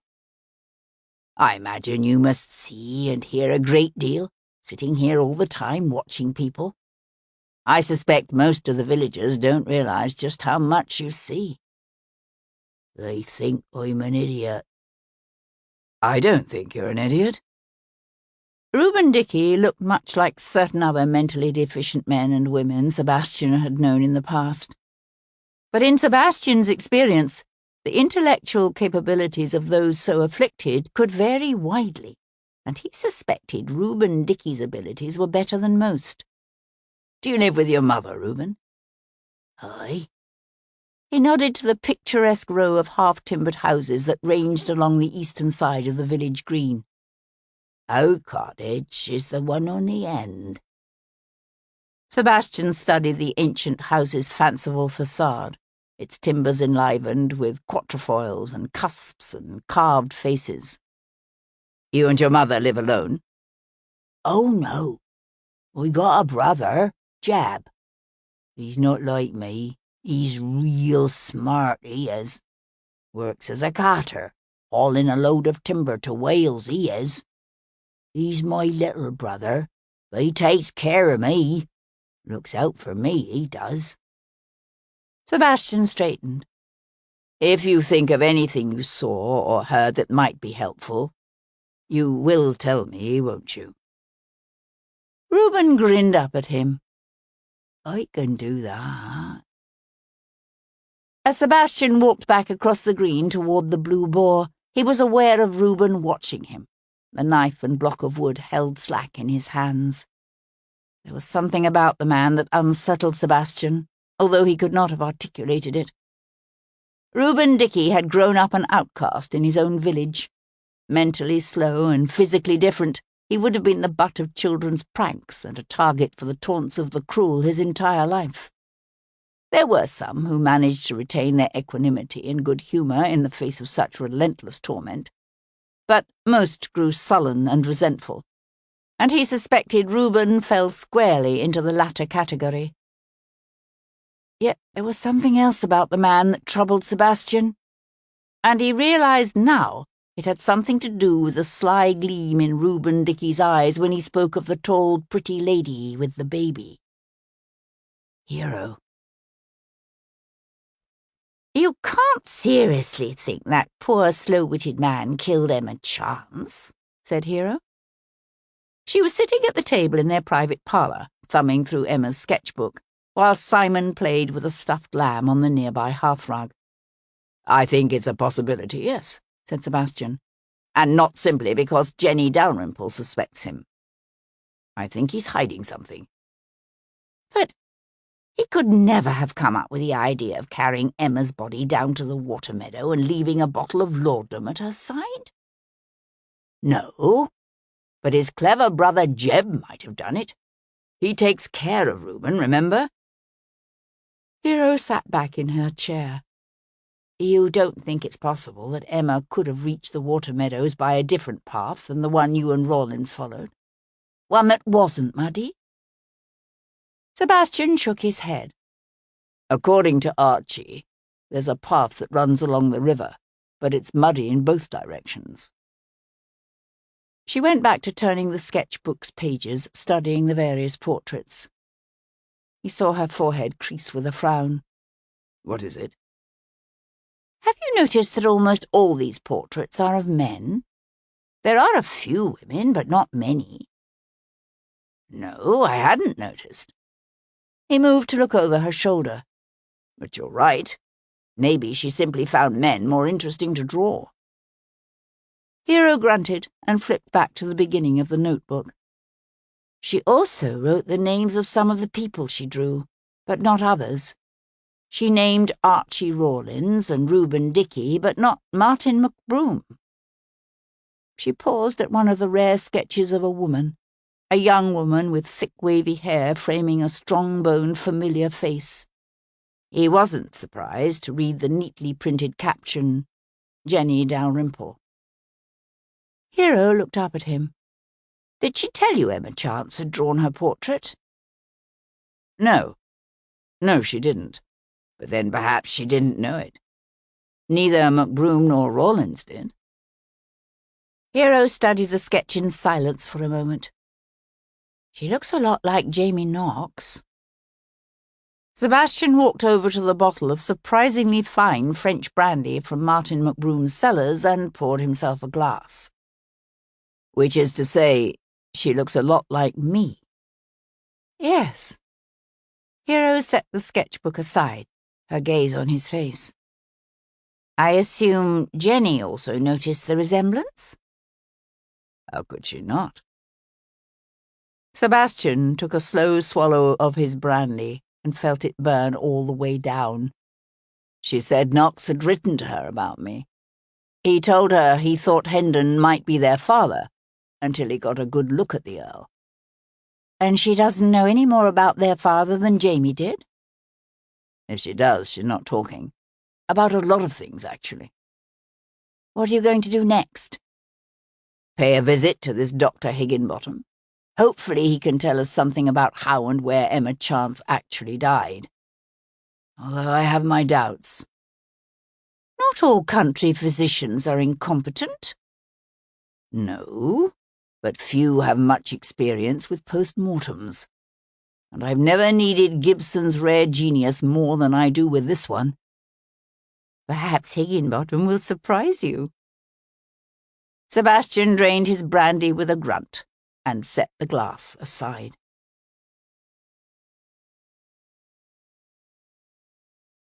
Chapter 9. Sebastian hated looking at the victims of violent death. He'd spent 6 years in the army, fighting King George III's wars from Italy and Portugal to the West Indies. He'd seen men blown into unidentifiable bloody strips of flesh by cannon fire and disemboweled by the swift, hot rush of lead. He'd decapitated men with the singing slash of his own cavalry sword and ridden through villages filled with nothing but bloating, blackened, fly-ridden corpses. Yet the sight of the cold, waxy corpse of a murder victim still hit his gut, still left him feeling sick and shaky, and filled with a crusader's rage. Someone had once told him that he was locked in a war with death, a useless vendetta that he could never win. But while he acknowledged that possibility, it hadn't changed anything. Dr. Hiram Higginbottom lived in an old farmhouse just off the road that stretched northeast toward Ludlow. As was the case for most country doctors, the practice of medicine was something he did on the side. He also ran a large herd of sheep and hired cottagers to tend his orchards and milk his cows, and plant, hoe, and harvest his fields. The distance was not far, but this time Sebastian chose to drive himself in his curricle, an elegant, lightly sprung chaise drawn by a pair of white-socked chestnuts. "Word round about the stables is that she killed herself," said Tom, a sharp-faced, half-grown lad who served as Sebastian's tiger or young groom. "They're saying that if somebody had murdered her, there'd have been blood, and there weren't no blood." No blood. Sebastian swung the curricle in between two drunken brick gateposts and ran up a long drive flanked by rolling green pastures dotted with sheep. "I do trust you haven't felt inclined to try to change their minds with your fists." Tom clung to his perch at the rear of the curricle and remained silent. Sebastian ducked his head to hide his smile. "While I appreciate the impulse, I somewhat doubt your pugnacious approach will have its desired effects." "My pug what?" "Pugnacious approach," said Sebastian, drawing up before a 2-story square brick farmhouse that looked as if it had been built early in the previous century. "In other words, focus more on listening to what the locals are saying and give over attempting to protect my reputation. Understood?" "Aye, Governor." Sebastian handed Tom the reins and hopped down to the rutted, weed-choked sweep. Once the house must have been gracious. He could still follow the ghostly outlines of a pleasure garden long since vanished beneath what had now been turned into more pasture land. All that remained of the once extensive borders and beds was a stand of gnarled, overgrown yews that must throw the house into a sepulchral gloom, and a broken sundial marooned in a patch of thistles. The front step was cracked. Only faint traces of paint showed on the window frames, weathered grey, and crows nested in the eaves. It occurred to Sebastian that if Dr. Hiram Higginbottom conducted his autopsies with the same care he showed the upkeep of his house, then the chances of finding out exactly how Emma Chance had died were slim. A breeze kicked up, bringing him the smell of manure from the nearby barns and the pungent pinch of burning tobacco. "You're him, aren't you?" said a gravelly voice from behind him. "That grand London lord with all the nonsensical notions." Sebastian was getting more than a bit tired of hearing himself described as that grand London lord. He turned slowly to find a man seated on a rusty bench buried in the depths of the yews. "I'm Devlin, yes? I take it you're Hiram Higginbottom?" The doctor straightened and shuffled forward with a peculiar splay-footed gait. He held the bowl of a burl woodpipe in one hand. The hem of his old-fashioned bottle-green frock-coat flared as he walked. He was a small man, his frame solid and compact. But his head was huge, as if it should by rights have belonged to a much larger man, and it looked as if it had been stuck onto his body without a neck. In age he could have been anywhere between 40 and 60, his sagging jaw grey with several days' growth of beard, his shoulders rounded and already tending to stoop. "Young Archie Rawlings said you might be coming by. Said I was to give you my findings if you did. Well, here they are. She committed suicide." He started to turn away toward the barns. Sebastian said, "You've already completed the autopsy?" Higginbottom kept walking. "There's no need for an autopsy, and it would show nothing anyway. It's obvious how she died. Opium poisoning." "I'm told it's impossible to detect an opium overdose in a post-mortem." Higginbottom swung around to jab one pointed finger into the air at him. No need to detect it when you've got an empty laudanum bottle lying right there and a suicide note in her hand." "Suicide note? What suicide note?" Higginbottom jerked his head toward the farm outbuildings. "I'll show you." He led the way to a lean-to shed attached to one end of the cow barn. He left the door open, and Sebastian could hear the buzzing of flies as they approached, smell the sickly sweet scent of incipient decay. Instead of a stone slab, like the one used by Paul Gibson for his official autopsies and surreptitious dissections, Higginbottom had only a stained wooden table. Emma Chance lay upon it, still fully clothed. As far as Sebastian could see, the only thing the doctor had done was to lay her arms straight down at her sides before the rigour rendered her completely stiff. "Here," said Higginbottom, plucking a small slip of paper from a shelf near the door. "See? Suicide." Sebastian found himself staring at a narrow strip of heavy, aged paper that looked as if it had been sliced from an old book. It contained only 4 words, printed in an elegant Baroque typeface. "The rest is silence." Sebastian looked up at him. "You call this a suicide note? Well, what would you call it then, Actually, I'd call it one more deliberate misdirection by the killer, just like the empty laudanum bottle." The other man's nostrils quivered, his grey eyes narrowing with annoyance. "This is ridiculous. It's as if you're determined to make this out to be a murder. Why can't you simply accept that it is what it is? A suicide." "How the bloody hell do you know? You didn't even look." "Of course I looked. She hasn't been strangled, and if she'd been stabbed or shot, there'd be stains on her clothing. Well, there are none, except for the usual seepage of body fluids that are to be expected after death." Sebastian shifted his gaze to the pale, slack face of the murdered woman on the table. She looked so very young, younger by far than 27 or 28. Her nose was small and delicately moulded, the tender flesh of her eyelids nearly translucent, her lips brown and dry now in death. And he suddenly felt swamped by a tide of inexplicable, useless fury. "How did you die?" He wanted to rage at her. "How did he kill you? How?" And then Sebastian saw it. The faintest blur of purpling, almost like a shadow along the lower edge of her jaw. He stared at it, then walked around to examine the other side of her face. It took a moment to find it, but it was there, a small, faint elliptical bruise just to the left of her mouth, exactly the size of a man's fingertip. Thoughtfully, he reached out to lay his right hand over Emma Chance's lower face, positioning it just so. "What are you doing?" demanded Higginbottom. Sebastian looked up at him. "I know how she was killed."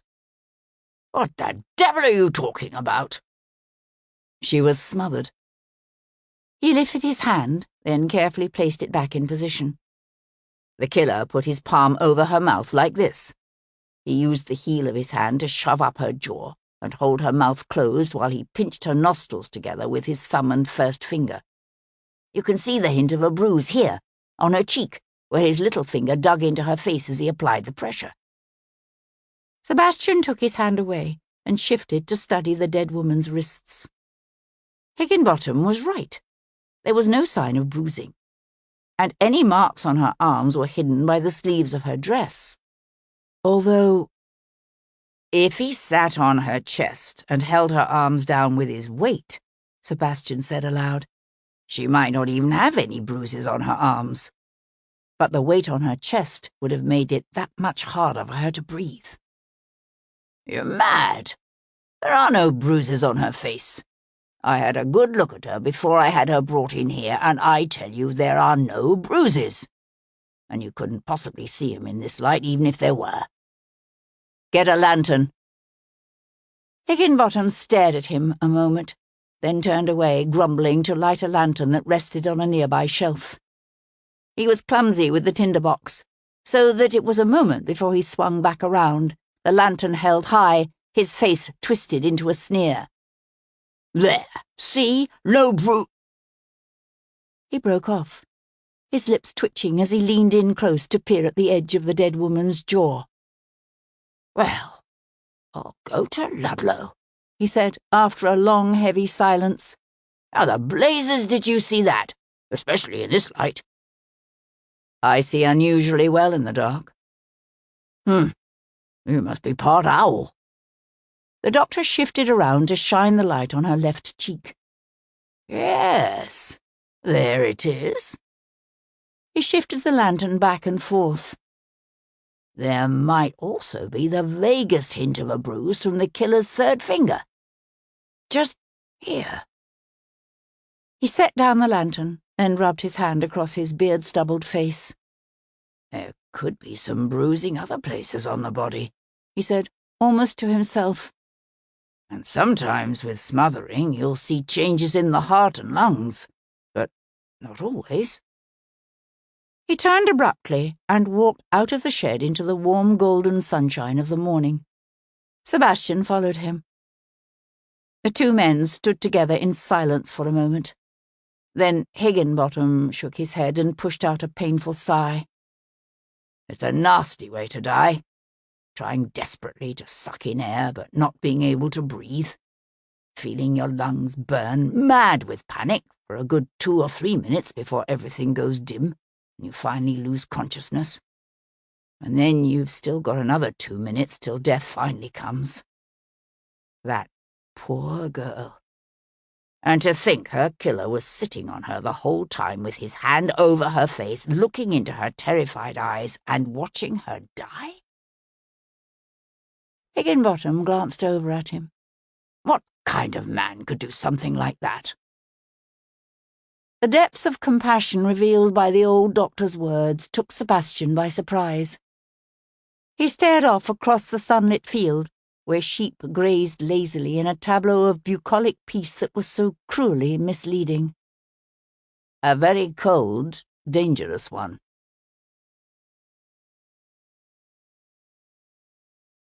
Chapter 10.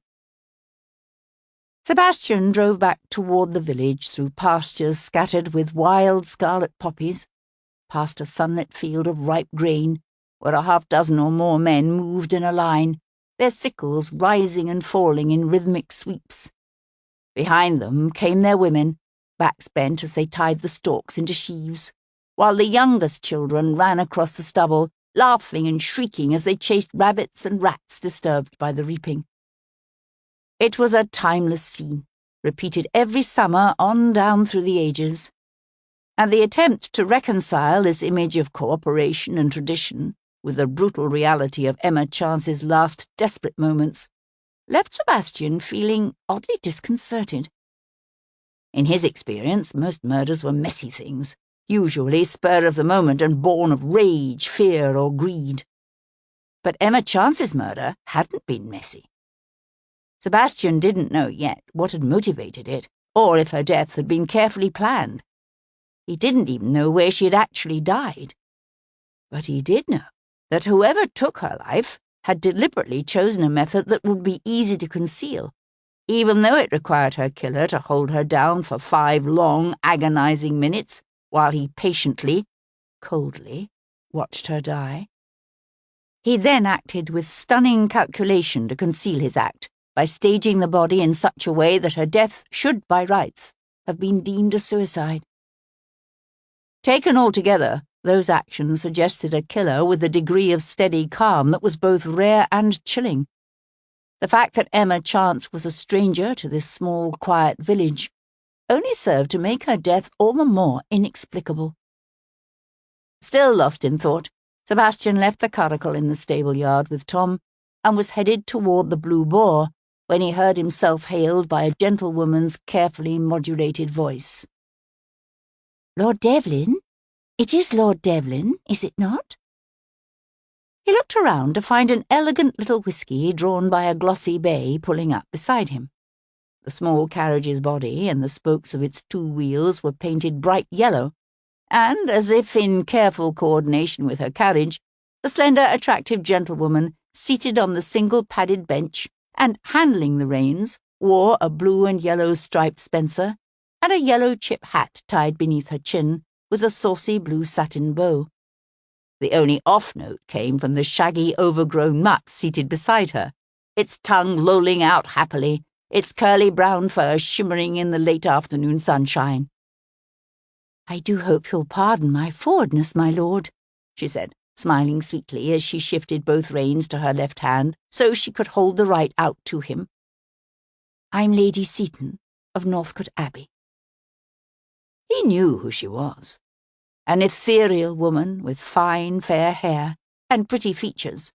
She'd been born Grace Middleton, the daughter of a prosperous Yorkshire baronet. Married at 17 to Leopold, Lord Seaton, she'd managed to present her lord with a son and 2 daughters before he died, leaving her a widow before the age of 25. Seaton had been dead some 15 years now, which meant his widow must be close to 40. But her carefully guarded complexion still glowed with the dewy softness of a new rose petal, and her form was as slender and supple as a young girl's. "How do you do?" said Sebastian, taking the tiny gloved hand she offered him. "Would you come in and meet my wife? Perhaps join us for a cup of tea?" She gave him another of those radiant smiles and wrapped an arm around the shoulders of the dog at her side. "Why, thank you. And I truly wish I could. But I daren't leave Barney out here alone to get into mischief. My daughter, Georgina, left him to his own devices a few weeks ago, and I'm afraid he stole a link of sausages from the butcher's, and then christened some 6 tombstones in the churchyard before the vicar managed to collar him. The truth is, his origins are shockingly plebeian, and he's no notion of how to behave in polite society." Sebastian laughed. "I understand entirely." She gave the dog an affectionate shake. "My purpose in hailing you in such a shamefully vulgar fashion is because I would like to invite you and Lady Devlin to dinner at Northcote Abbey. Shall we say tomorrow evening?" She leaned forward. "Oh, do say you'll be able to come."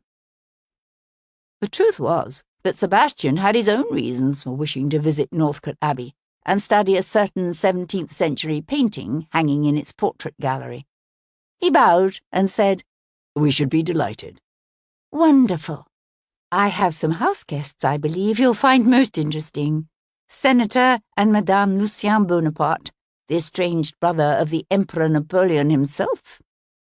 "I'd heard he's staying with you this summer." "Yes. I fear the noise from the repairs on his estate in Worcester was interfering with his poetical composition. He's writing an epic about Charlemagne, you see." "Is he? I understand he's already published a novel." "He has, yes." La Tribu Indienne.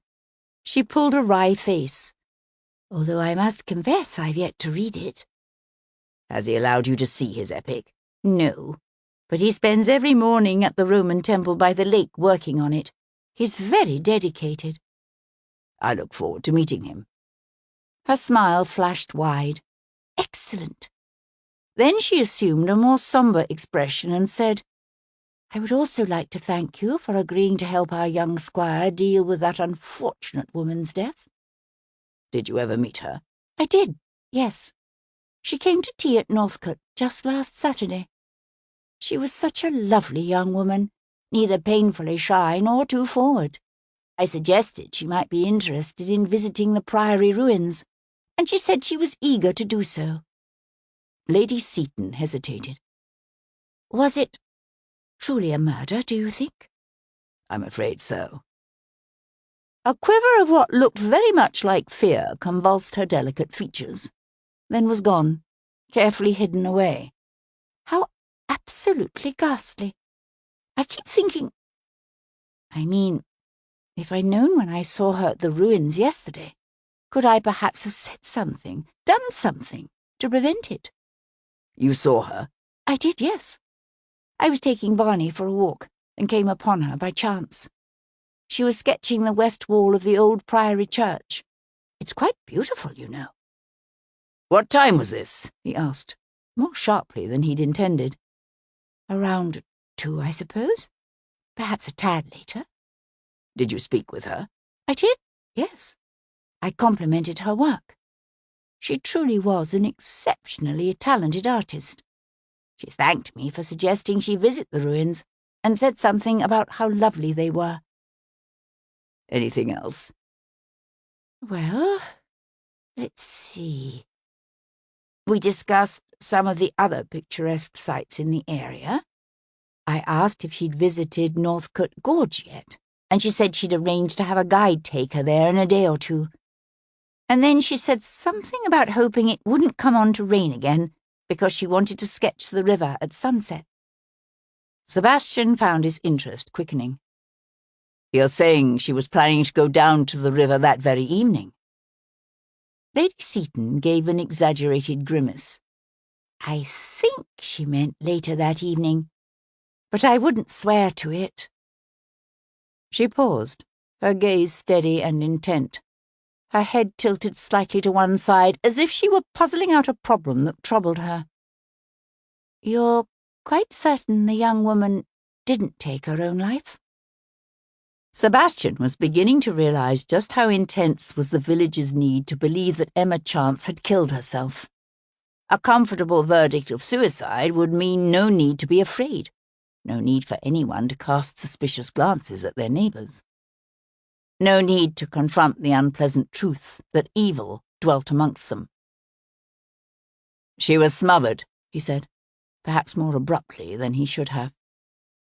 Lady Seaton pressed the fingers of one gloved hand to her mouth, her eyes going wide in a way that made him regret his harshness. Oh, no. It's too horrible to even think about. I'm sorry.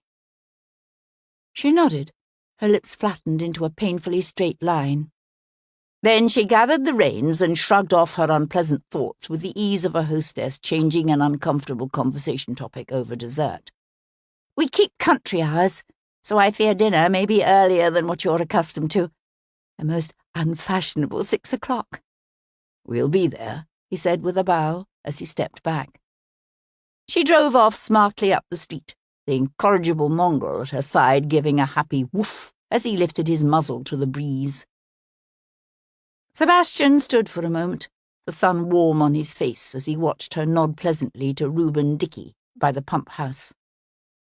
She had the careless charm and unthinking confidence of a woman born into wealth and privilege, a woman who had never known want or uncertainty, and who had probably never questioned or even reflected on the brutal realities of the society of which she was a part. She showed the world a cheerful, complacent face, and so successful was her assumption of equanimity and goodwill that Sebastian could not have said with any certainty what true sentiments lay behind her pretty smile. But he had a strong suspicion that she was neither as naive nor as uncalculating as she was at pains to appear.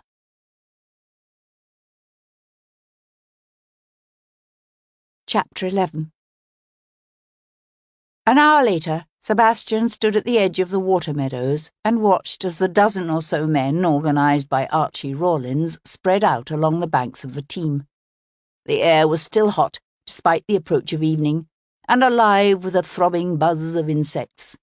The late afternoon sun, filtering down through the leafy canopy of willows and alders lining the river, glinted off the slow-moving water in quick, bright flashes. The men ranged from farmers and cottagers to stable hands and day labourers.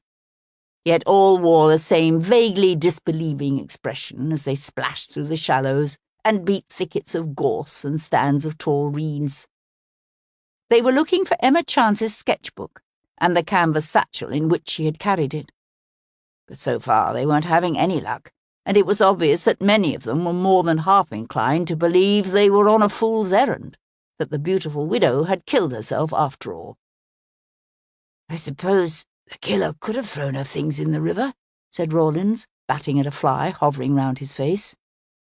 Yes, said Sebastian, his gaze on the darkly swirling waters in the centre of the river.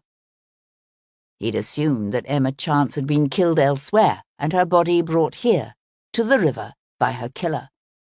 But Lady Seaton's information suggested that she might have been killed on her way to the river, and that meant that her sketchbook and anything else she'd carried might be here too.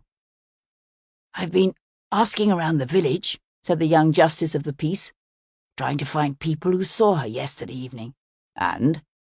So far, the last person known to have seen her was Alice Gibbs, the miller's wife. Says she saw Mrs. Chance climb back over the stile from the priory and turn toward the village." When was this? "Just after 5. She remembers the time because she'd just been talking to Darragh Flanagan, that's the village schoolmaster, about her oldest boy." Sebastian watched thoughtfully as one of the men poking at the brush beneath a beech tree suddenly jumped back, startled by the whirl of a flushed partridge.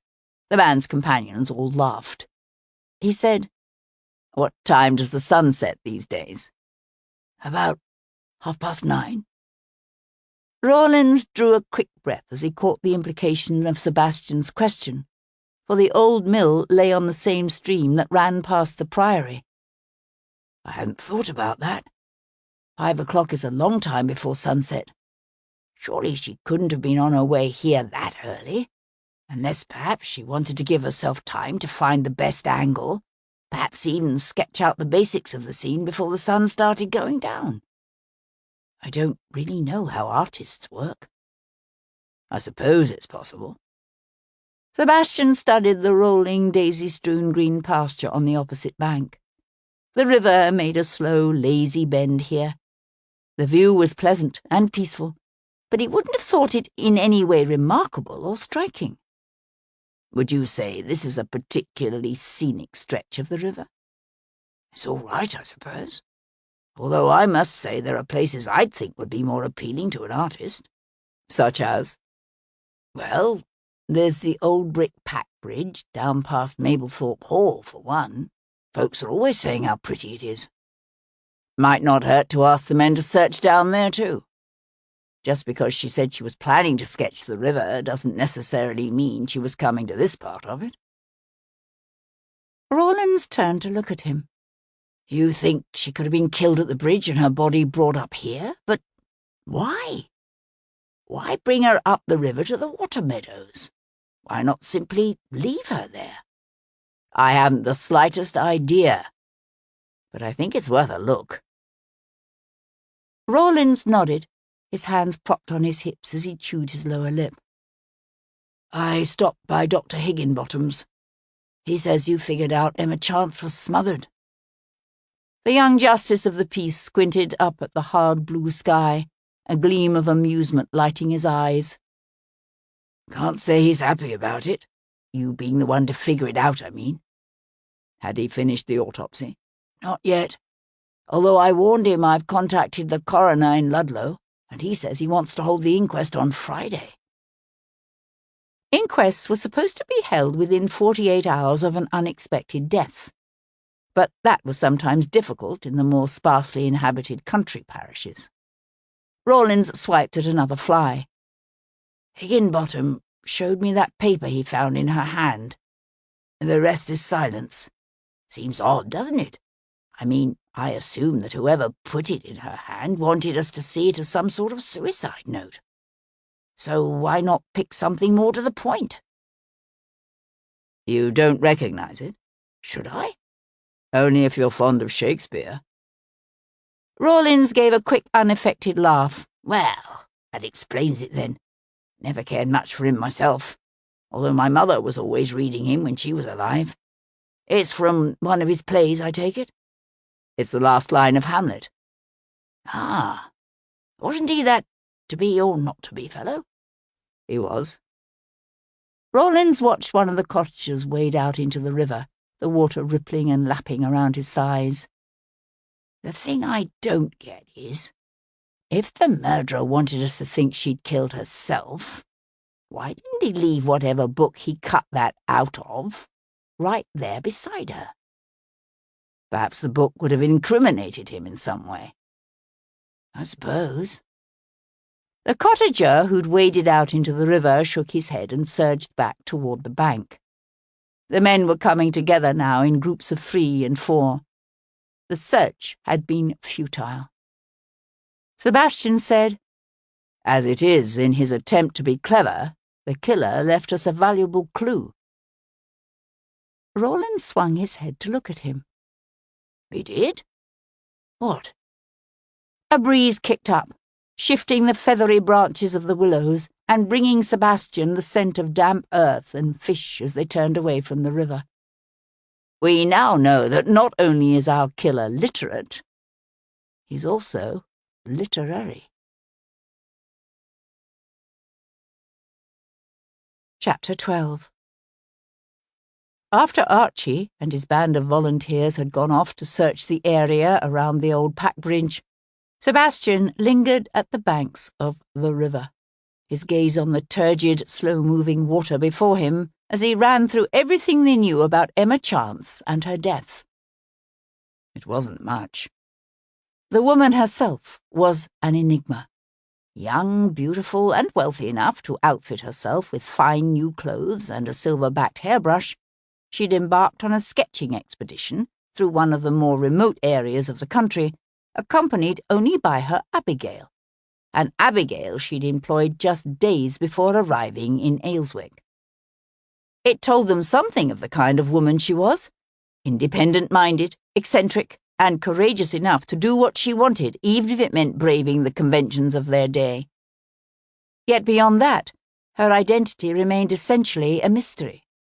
Was she actually from London, or had she simply claimed London as her residence because the capital's enormous size made it a safe lie? As he watched the pond skaters and water boatmen scuttling through the shallows at his feet, Sebastian couldn't get past Peg Fletcher's suggestion that Emma Chance might not even be the dead woman's real name. If so, was it a ruse intended simply to protect her reputation from those who might be outraged at the idea of a young woman travelling alone? Or was it something more serious, more nefarious in purpose? Turning his back on the river, he walked to the stand of alders at the edge of the meadow where they'd found Emma's body. Why here? He asked himself again. She obviously hadn't walked all the way down to the river, and they'd found no evidence to suggest that she'd been attacked on the path through the wood. So why bring her body here? Why?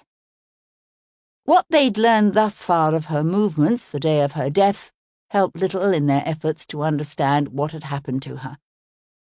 After sketching Ayleswick's ancient Norman church in the morning, she'd walked out to the old priory and spent several hours drawing the ruins. Then, shortly after 5, she'd climbed back over the stile and disappeared toward the village. As far as they knew, that was the last time anyone had seen her alive. Listening to the hum of the insects hidden in the drying grass, Sebastian knew a rising sense of frustration. They still had no idea where she had been killed, or why, or by whom. All they knew was that her death had been brutally slow, her killer physically strong and ferociously cold-blooded. And educated, Sebastian reminded himself. Her killer was obviously well-educated, which eliminated not only Reuben Dickey and his brother Jeb, but also a considerable portion of the village population. A glint of sunlight on glass in the grass at Sebastian's feet caught his attention. Reaching down, he picked up the small laudanum bottle from where it must have fallen when Constable Nash removed Emma's body. The bottle was too common to tell them anything about the killer, but the fact that it had simply been abandoned here disturbed Sebastian enough that he spent the next half-hour criss-crossing the meadow, looking for anything else that might have been missed. He found nothing. That evening, as the sun slipped toward the western hills and the sky faded from a hard blue to a pink-tinged aquamarine, Hero left Simon with Claire and climbed the lane that wound gently past the ancient Norman church to the top of the low, round hill that overlooked the village of Ayleswick. The air smelled fresh and clean, a cool breeze rippled through the long grass, and a hawk circled effortlessly overhead. At the crest of the hill she came upon the crumbling remains of what looked like a medieval watchtower, the upper reaches of its once massive sandstone walls now broken and tumbled across the daisy-strewn grass. She sat on a large block, still warm from the heat of the dying day, and let her gaze rove over the surrounding countryside. From here, she could see the ruins of the Priory of St. Hilary, nestled in a green dale threaded by a sparkling stream. Beyond that stretched the extensive, carefully cultivated park of the vast estate known as Northcote Abbey, its grand Tudor house built by whichever ambitious nobleman had managed to acquire the monastery after the dissolution. The Grange, home of the young squire, lay at the base of the hill to the east. Half-timbered, except for a single stone tower, and still partially encircled by a moat, the Grange was both several centuries older and considerably more modest than the Seatons' vast estate. She had thought those the only two grand houses in the area. Now, as she gazed toward the river, she spotted the brick chimneys of another large house, soaring above a clump of trees near the crossroads and close to the river. Then she realized the chimneys were blackened, the brick walls broken. The house was a ruin. Once, the fields surrounding the village would have been owned and worked in common, with common meadows for hay and livestock and wasteland used by the villagers for collecting everything from furze and turf to berries and nuts. But the enclosure movement, that had been underway in fits and starts for centuries, had vastly accelerated in the past 30 or 40 years. Now she could see only ghosts of the old medieval ridges and furrows, lost mementos of a past long since vanished, and she felt a wave of nostalgia sweep over her, as useless as it was sad. The rattle of a dislodged pebble brought Hero's head around, and she found that she was no longer alone. A boy stood near the entrance to the old watchtower. He looked to be about 10 years old, dark-haired and handsome beneath the fine layer of fresh dust that coated his face. He wore a brimmed hat, sturdy trousers, and a short coat, all of which were obviously both new and expensive. Although the collar of his white shirt was awry and grimy, his stockings were falling down, and a large rent showed in one knee of his trousers.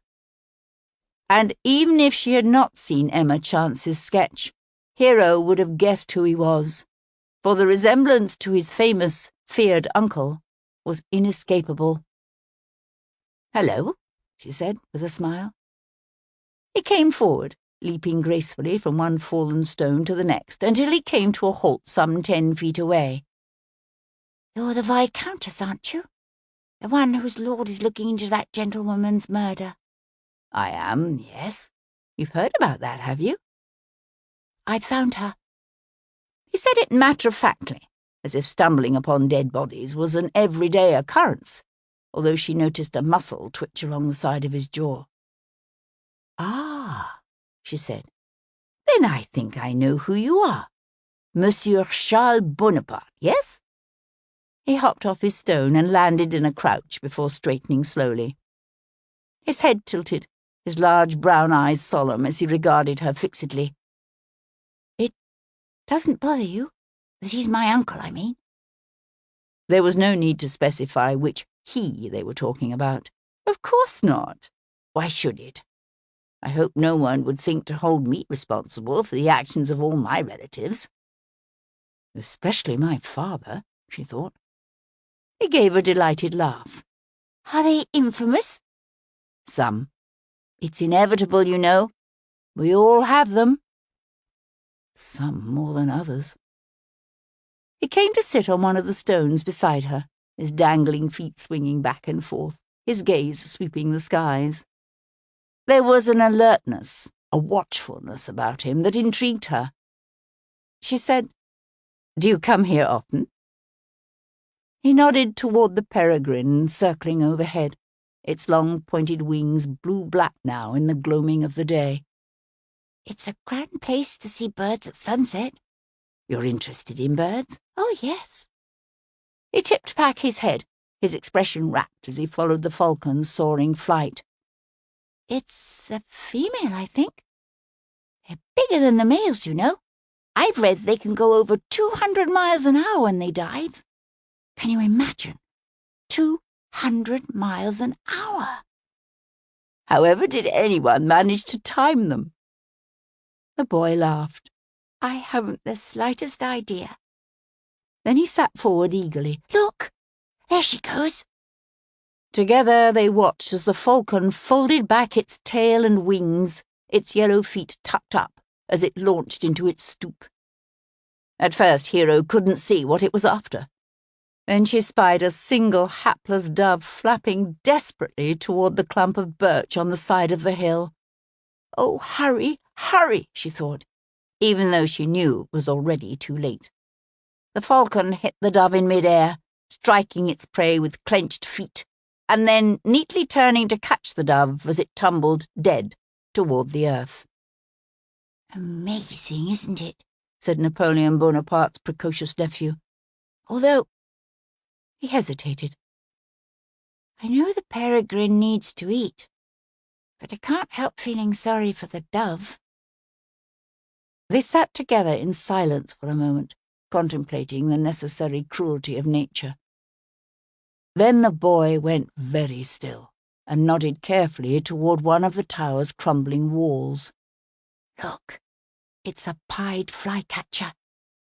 Did you know you can tell an insectivore by its broad pointed bill? You know a lot about birds, said Hero, watching him with a smile. I want to be an ornithologist when I grow up. I want to travel all over the world and discover new species no one has ever identified before. Hero studied his sun-browned, eager face. It was an endearing and oddly compelling ambition for a boy whose uncle dreamt of his family ruling the world. I don't see any reason why you shouldn't be able to, she said. He pulled a face. My uncle says princes don't become ornithologists. I don't know about that. Peter the Great of Russia was fascinated by everything from shipbuilding to clockmaking, and George III was always passionately interested in farming. Yes, but he went mad, said Charles Bonaparte. True. A flicker of movement near the stand of birch caught the boy's attention. She saw his eyes narrow and thought at first he must have spied another bird. Then she looked closer and saw the angular line of a top hat silhouetted against the shrubbery. Bah, said the boy under his breath. It's him again. The man's face was still obscured by shadows cast by the overhead branches, but she could easily discern the fashionable, military-like cut of his coat and his carefully tied, snowy white cravat. Who is it? He calls himself Hannibal Pierce. He followed us here from Thorngrove, our house in Worcestershire. He watches us. Mainly he watches my father, but sometimes he watches me. Follows me. Papa says he works for your government. Was he following you this morning? Asked Hero as the man stepped out of the copse of trees into the fading light. I don't think so, but I don't always see him. Sometimes I throw rocks at him and tell him to go away, but Mamma says I shouldn't do that. The man called Hannibal Pierce paused, one hand coming up to adjust his hat. He was making no attempt to keep out of sight or to conceal his interest in his subject, just quietly waiting. Then he turned his head to stare directly at them, and Hero sucked in a quick breath. She didn't say anything, but the boy was watching her now, and Charles Bonaparte was a very observant young man. He said, You know him? I believe I may have seen him before. She hesitated, then added, In London. What she didn't say was, He works for my father. Half an hour later, Hero was in their private parlour at the Blue Boar, a branch of candles at her elbow, and Emma Chance's sketchbook open on the table before her, when Devlin walked in, bringing with him the scent of meadows and mud and country mist. Find what you were looking for? she asked. "No, not a bloody thing." He took off his hat and whacked at the leaves and twigs still clinging to his breeches. "What are you studying there?" She turned the sketchbook around to face him. "This." He came to lean his outstretched arms on the table, his features intent as he gazed at the portrait of a man wearing a beaver hat and fashionably tied cravat. The face was rugged and big-boned, with a prominent jawline and a long aquiline nose. Hero had seen the portrait before, when she first glanced at the sketchbook, but she hadn't thought to associate this sketch with the man she'd occasionally seen in London. Now she realized that either Emma Chance had been an incredibly intuitive portraitist, or she'd known the man. He was drawn as if staring at the viewer, yet there was something about his demeanor that struck one as secretive, almost furtive. "Who is he?" asked Devlin. Hero leaned back in her chair. "His name is Hannibal Pierce, and he used to be a captain in the Dragoons. He now works for my father, doing the sort of things men like Pierce do for Jarvis." Jarvis was famous for his network of spies and informants. Devlin frowned. "Pierce is here, in Ayleswick?" "He is. I saw him. According to young Charles Bonaparte, who is quite the clever and engaging young chap, by the way, he's here to keep an eye on their family." "Interesting." Devlin pushed away from the table to walk over to the chest near the door that held glasses and a bottle of Bordeaux. "Although I'm not surprised to hear that Jarvis is keeping an eye on Lucien. He is Napoleon's little brother, after all." Hero said, "Hannibal Pierce is one of the few people whose portraits Emma Chance didn't identify by name." Devlin poured himself a glass of wine. Perhaps she didn't know it. He went to stand with one arm resting along the mantel, his gaze on the cold hearth. "What?" she asked, watching him. He looked over at her. "We keep asking why anyone would want to kill a young widow who came to their small rural village simply to sketch.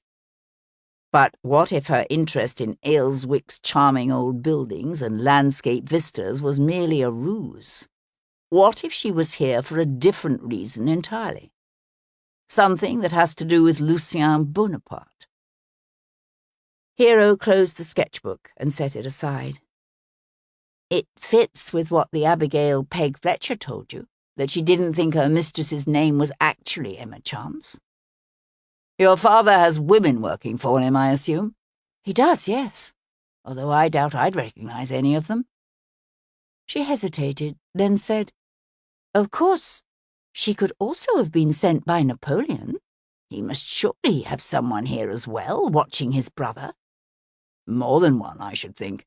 He must be nervous, having a brother under English control." Napoleon's popularity, like his rise to power, had always depended on his brilliance as a general.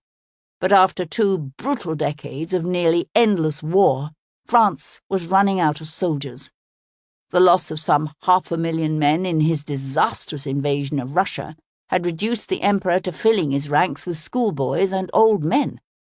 And with all of Europe turning against him, it was surely only a matter of time before the Allies reached the frontiers of France itself. Hero said, "I have heard—" "Yes?" "There are whispers on the streets of Paris that the only way for Napoleon to save France is to abdicate in favor of his infant son. Some are suggesting the Allies are grooming Lucien to act as the child's regent." "Good God! Did you get that from Jarvis?" Hero smiled. "Not directly." Hero's mother, Annabel, Lady Jarvis, had always been considered more pretty and vivacious than clever, even before she suffered a severe apoplectic fit in the wake of her last disastrous pregnancy. The incident had left her ill and incapacitated, and easily dismissed by her husband as an imbecile, which she was not. It had always struck Hero as odd that her father, normally the most wise and insightful of men, had never understood or appreciated the complexities of his own wife. Hero said, "If Napoleon has heard the rumors, which I've no doubt he has, and if he thinks Lucien is behind them—" Their gazes met. Devlin said, "You're suggesting Napoleon could have sent Emma Chance here to kill his own brother?" "It's possible, isn't it?" "Oh, yes, it's possible." He drained his wine and set the glass aside.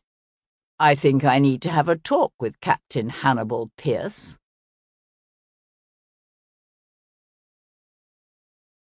Chapter 13.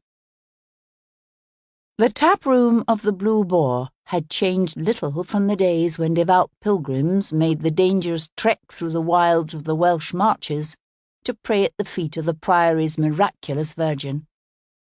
Heavy beams darkened by centuries of smoke supported a low ceiling.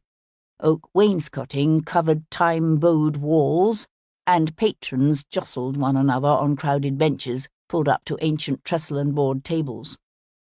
The air was blue with tobacco smoke and heavy with the malty sweet scent of ale. Men's voices and laughter rang loud. But at Sebastian's entry, the room hushed and faces went slack as men turned to stare at him. The conversation started up again almost at once, but voices were noticeably quieter, more circumspect than before. After some 24 hours in the village, Sebastian recognized many of the Blue Boar's patrons: burly Constable Nash and sharp-faced Allen the rat-catcher, and some of the other men who'd volunteered for that afternoon's search along the river. But even without Emma Chance's sketch, Hannibal Pierce would have been easy enough to identify. He stood alone at the counter, a tall, broad-shouldered man in polished hessians, and a well-cut coat that could only have come from the hands of a London tailor. He was half turned away, seemingly focused on his own thoughts and the drink he nursed. But Sebastian knew he was alive to every conversation and interaction, every subtle nuance in the room. It was, after all, the reason Pierce was here. Several dozen men's gazes followed Sebastian's progress as he crossed the room to Pierce's side and ordered a brandy. Pierce stiffened but said nothing. Anyone who worked for Jarvis would know who Sebastian was. Sebastian rested his forearms on the scarred old countertop. "Tell me about Emma Chance." Pierce paused with his glass halfway to his lips. "What makes you think I know anything about her?" "Your portrait is in her sketchbook." Pierce took a slow swallow of his drink, his lips pressing into a tight, wet line as he shrugged. "I'm not surprised. She was drawing everything and everyone around here." "Why?" "What do you mean, why?" Sebastian turned his glass in his hand, the tawny liquid glowing gold in the flickering light. "I would think you'd know. After all, you do observe people for a living." Pierce cast a quick glance at the crowded room behind them and drained his drink. "Let's go for a walk."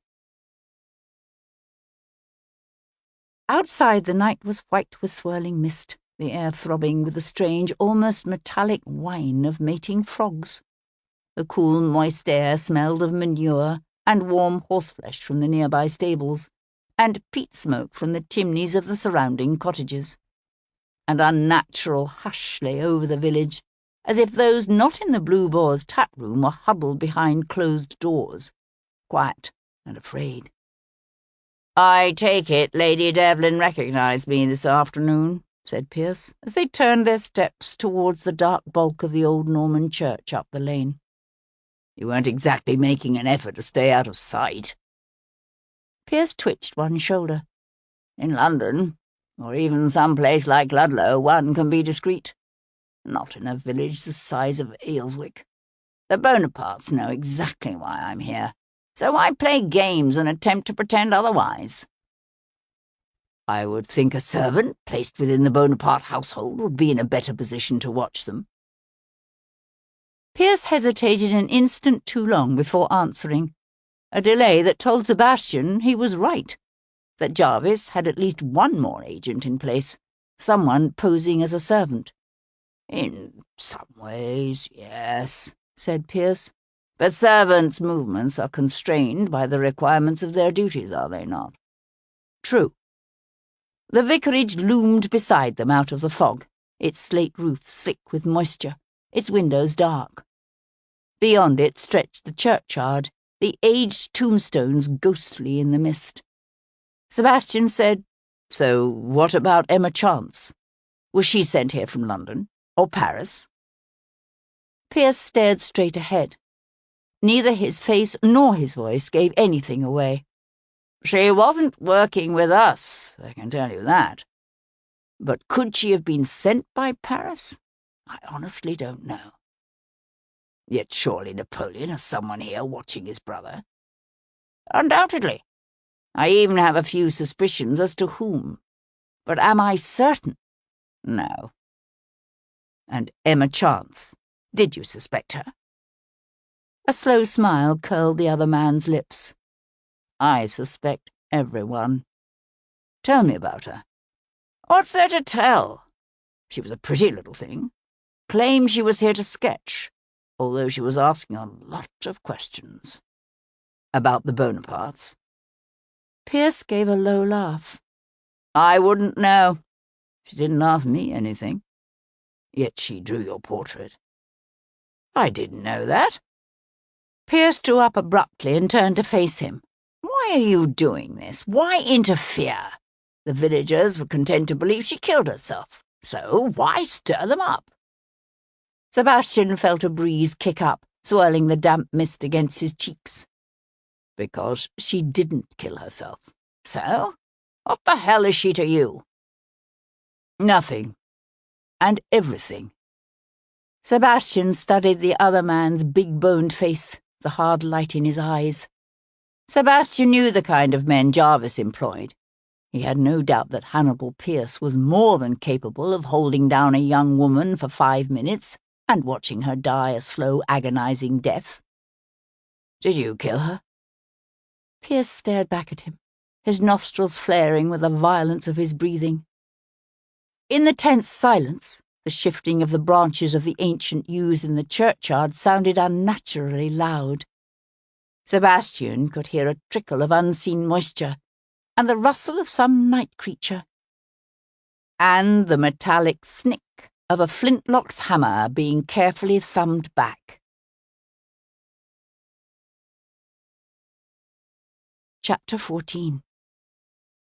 "Get down!" shouted Sebastian, throwing himself flat as a roar of burning powder and whistling hot lead exploded from near the lich gate. The bullet hit Pierce high in the chest, spun him half around. He stumbled, then slowly crumpled. "Bloody hell," swore Sebastian. He could hear the shooter crashing through the churchyard, running away down the hill through the fog-shrouded tombs and crooked headstones. A shout sounded from one of the nearby cottages, then another. Sebastian pushed cautiously to his feet and went to crouch down beside the gasping man. As Sebastian lifted Pierce's head, a trickle of blood ran from the corner of his mouth. Sebastian knew only too well what that meant. "Who would want to kill you?" he asked, yanking off his cravat to press the wadded cloth against the man's ripped and bloody waistcoat. Hannibal Pierce sucked in a shaky breath that blew bubbles in the wet sheen of his chest. His face was full of bewilderment, his thoughts and focus turning inward. "Who shot you?" shouted Sebastian. He cradled the gravely wounded man in his arms, watched the warm blood seep through the cloth to run down his fingers. And he found himself wondering what would have happened if he hadn't moved. Because, given the angle of the shot and the way the two men had been standing, the bullet could easily have been intended for Sebastian himself. "You didn't see anything?" Archie Rawlins kept his voice hushed, although it was doubtful their words could wake the pallid, dying man in the bed beside them. They were in Pierce's room at the Blue Boar. Dr. Higginbottom had arrived, bandaged the man's chest, pronounced that there was no hope for him, and left. A single candle burned on the nightstand. The rest of the chamber lay in shadow. "Nothing?" except the glow of burning powder in the fog," said Sebastian. "It's bloody thick out there." The young squire blew out a heavy breath and brought up one hand to rub the bridge of his nose with a thumb and forefinger. "I don't understand why this is happening. We've never had anything of this nature in Ayleswick. I mean, every once in a while some drunk will beat his poor wife to death, or somebody will get killed in a brawl, but never anything so—" "Clandestine and premeditated," suggested Sebastian. "Yes, that's it." Rawlins nodded toward the dying man. "I never could figure out what he was doing here." "He was keeping an eye on Lucien Bonaparte, for London." Rawlins looked at Sebastian, his jaw slack. "Good God, how'd you know that?" Lady Devlin recognized him. Archie Rawlins went to stand at the window, his gaze on the swirling fog.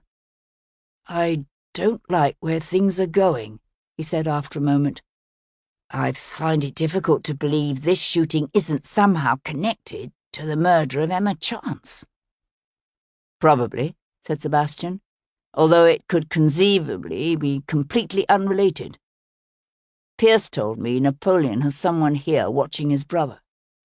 Rawlins pivoted to stare at him. "Oh." Sebastian shook his head. He didn't know. He said he had some suspicions as to whom, but he couldn't be certain, and he didn't name anyone. "You're suggesting he was shot by a French agent? Here? In Ayleswick?" Perhaps. Sebastian watched the dying man labour to take a rattling breath. It's also possible Pierce was hit by mistake. We were facing each other, and I moved when I heard the shooter pull back his hammer. A good marksman with a rifled, long-barreled pistol can reliably hit a target at 50 yards. But most men's accuracy goes all to hell beyond 10 yards, and that's without the mist. "How do you know the shooter was using a pistol?" "I spent 6 years in the army." "Ah." Rawlins frowned. "How far away would you say he was?" 20, maybe 30 feet. "And you heard him cock his pistol? That's damned impressive." "I have good hearing." "I'll say." Archie swung away from the window, his features tightening as his gaze fell again on the man in the bed. "You think Higginbottom's right, that he's dying?" "Yes." He swallowed hard. "I was planning to ride into Ludlow in the morning, see if anyone at the Feathers can tell me more about Emma Chance." "Let's hope you have some success." "But what about him? Whom do we notify when he dies?" The two men watched, together, waiting for Hannibal Pierce to draw another breath. He didn't. And as the minutes passed and stretched out, it was as if they could see the life seeping out of him, his body shrinking until it became no more than an empty husk. "I'll take care of it," said Sebastian, and reached out to draw the sheet over the dead man's face. Later, Sebastian stripped off his clothes, stained with the dead man's blood, and sat on the side of the bed in the darkness beside his sleeping wife. The growing wind swirled the fog outside the window and rattled the branches of the ancient chestnut out on the green. He could smell the fecund odour of the fields surrounding the village, hear a lamb bleating in the night. He rested his hands on his thighs, opened and closed his fists. And still the tension hummed inside him, a stoked furnace of anger and alertness and rising urgency. He felt the mattress shift as Hero rolled toward him to rest her hand flat against the small of his back. She had spoken to him earlier, while Higginbottom was tending his patient, and grumbling that it was all a waste of his time since the man was certain to die anyway.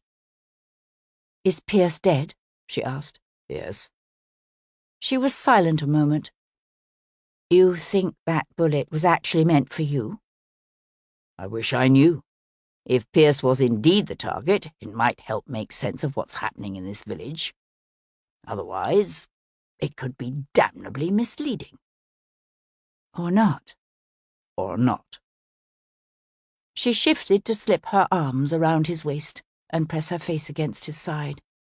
She was one of the most rational and level-headed people he had ever known, calm and fiercely brave and utterly unflappable. Yet love makes all of us vulnerable, and he felt the faint tremor that shivered through her as she let her breath ease out in a sigh. "You will be more careful," she said. "Yes, Ma'am." He saw her smile at him in the darkness, felt her hands slide across his back to his hip. He stretched out beside her, her body long and supple as she pressed against him. He buried his face in the dark, sleep-warm tumble of her hair, breathed in the familiar scent of her, of lavender and musk, and the lingering milky sweetness left by his infant son.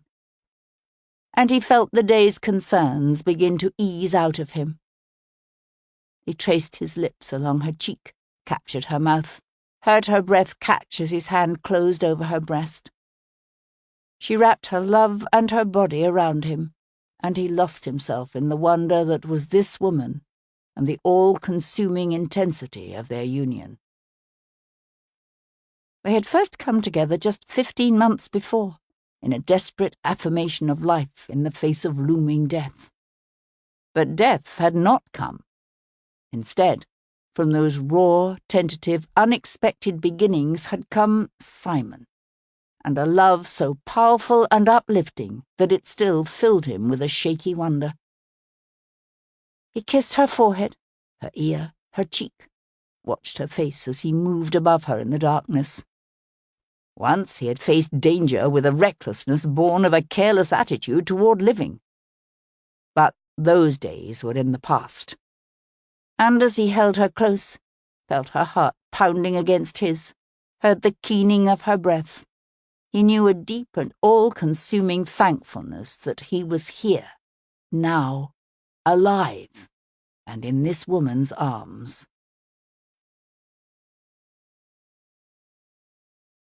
Chapter 15. Wednesday, 4th of August. The next morning, Hero worked at coaxing Simon to eat some porridge while Sebastian sat at the table beside her and wrote a note to inform Lord Jarvis of Hannibal Pierce's death. He and Archie had combed through the dead man's effects, but they'd found nothing to shed any light on the 2 recent murders. He was affixing a seal to the letter when Martin McBroom appeared at the parlour doorway.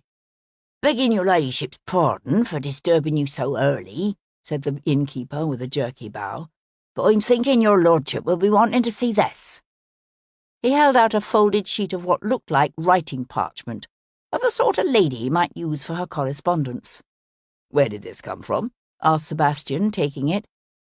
"Mary Bath, the chambermaid, came across it while she was cleaning Mrs. Chance's room this morning. She said it had fallen down behind the washstand." Unfolding the sheet, Sebastian found himself staring at a list of numbered names, written in what he recognized as Emma Chance's neat, flowing hand. 1. Squire Rawlins. 2. Lord Seaton. 3. Major Weston. 4. The man at the ship. 5. Reverend Benedict Underwood. 6. Reuben Dickey. 7. Samuel Atwater. 2 of the names, Squire Rawlins and Samuel Atwater, had a line through them, as if she had crossed them out. Sebastian looked up to find Mr. McBroom watching him intently, his full ruddy face glowing with curiosity. "Thank you," said Sebastian, refolding the paper. McBroom's face fell with disappointment. "You'll be showing it to the young squire?" "I will, yes, thank you." "What is it?" asked Hero, after the landlord had reluctantly taken himself off. Sebastian handed her the paper. She studied the list a moment, then looked up. "Men. They're all men." "I hadn't thought about it, but you're right." He watched Simon thrust his fist into the porridge and give a toothless grin as it squished through his fingers. "Could this be a list of men whose portraits she drew?" "No, It's not long enough, and the names aren't in the right order. Here." Setting the list aside, she carefully wiped Simon's face and hands and passed him to Sebastian. "You've porridge behind your ear," Sebastian told his son, while Hero went to retrieve Emma's sketchbook from the chest near the window. "I made a list myself of the people in her portraits." Hero laid her own list on the table beside the paper found by the chambermaid. Sebastian steadied his son on his lap and leaned forward to compare them. 1. Martin McBroom, Cross. 2. Archie Rawlins. 3. Reverend Underwood. 4. Reuben Dickey. 5. Lucien Bonaparte, Cross. 6. Charles Bonaparte, Cross. 7. Samuel Atwater. 8. Jude Lowe. 9. Major Eugene Weston.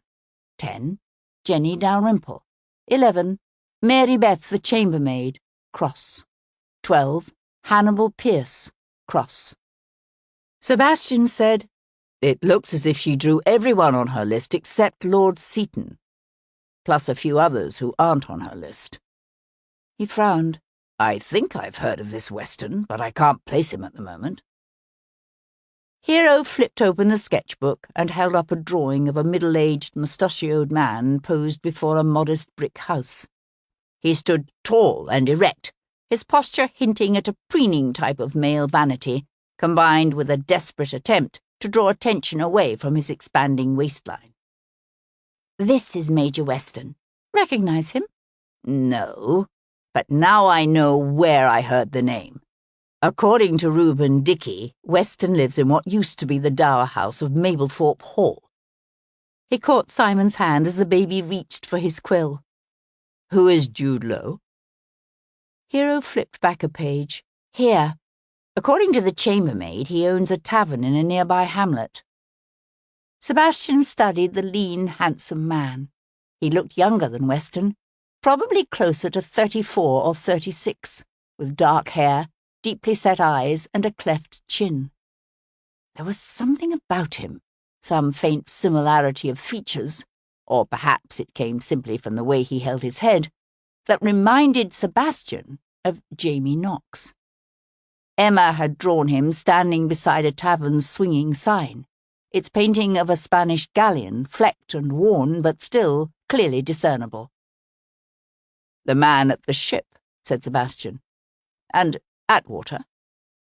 Hero turned to the portrait of an unassuming-looking middle-aged gentleman. "Here." Sebastian grasped both of Simon's hands, smiling as the boy pulled himself up to a stand, tiny fat legs wobbling as he balanced his feet on Sebastian's thighs. "So why are there X's behind 5 of the names on your list?" "Those are the portraits that are unnamed.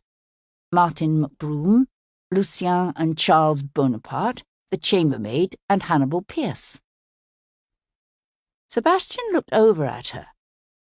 "You're saying the only person Emma sketched and named who isn't on her list was Jenny Dalrymple?" "That's right. Jenny's also the only named woman Emma drew." "How old is the current Lord Seaton?" asked Sebastian, his gaze still on the lurching, grinning child in his lap. "Any idea? Is he even of age yet?" "Barely," said Hero. "The chambermaid says he's taken his sisters and the older Bonaparte girls to spend some time at an aunt's house in the Lake District. So he isn't here."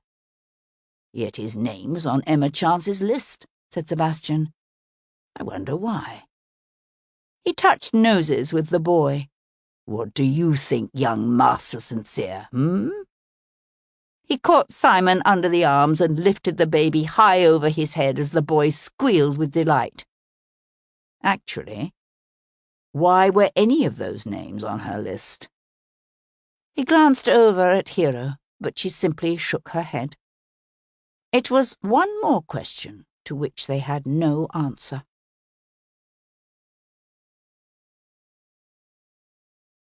Chapter 16.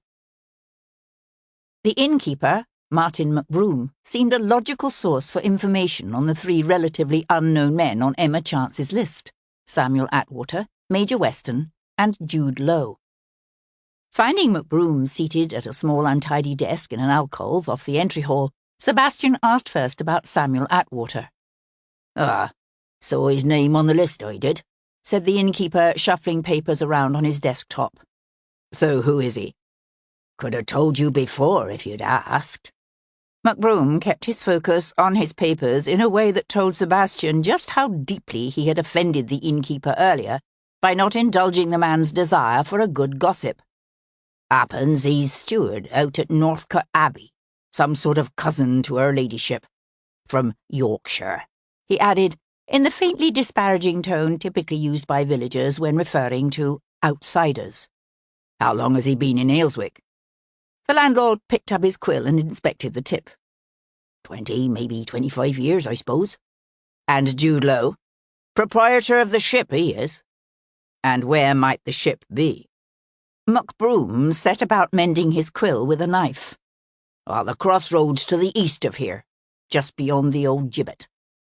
He raised his bushy eyebrows and threw Sebastian a sideways look over the tops of his spectacles. "Fitting, ain't it?" "Oh? Why's that?"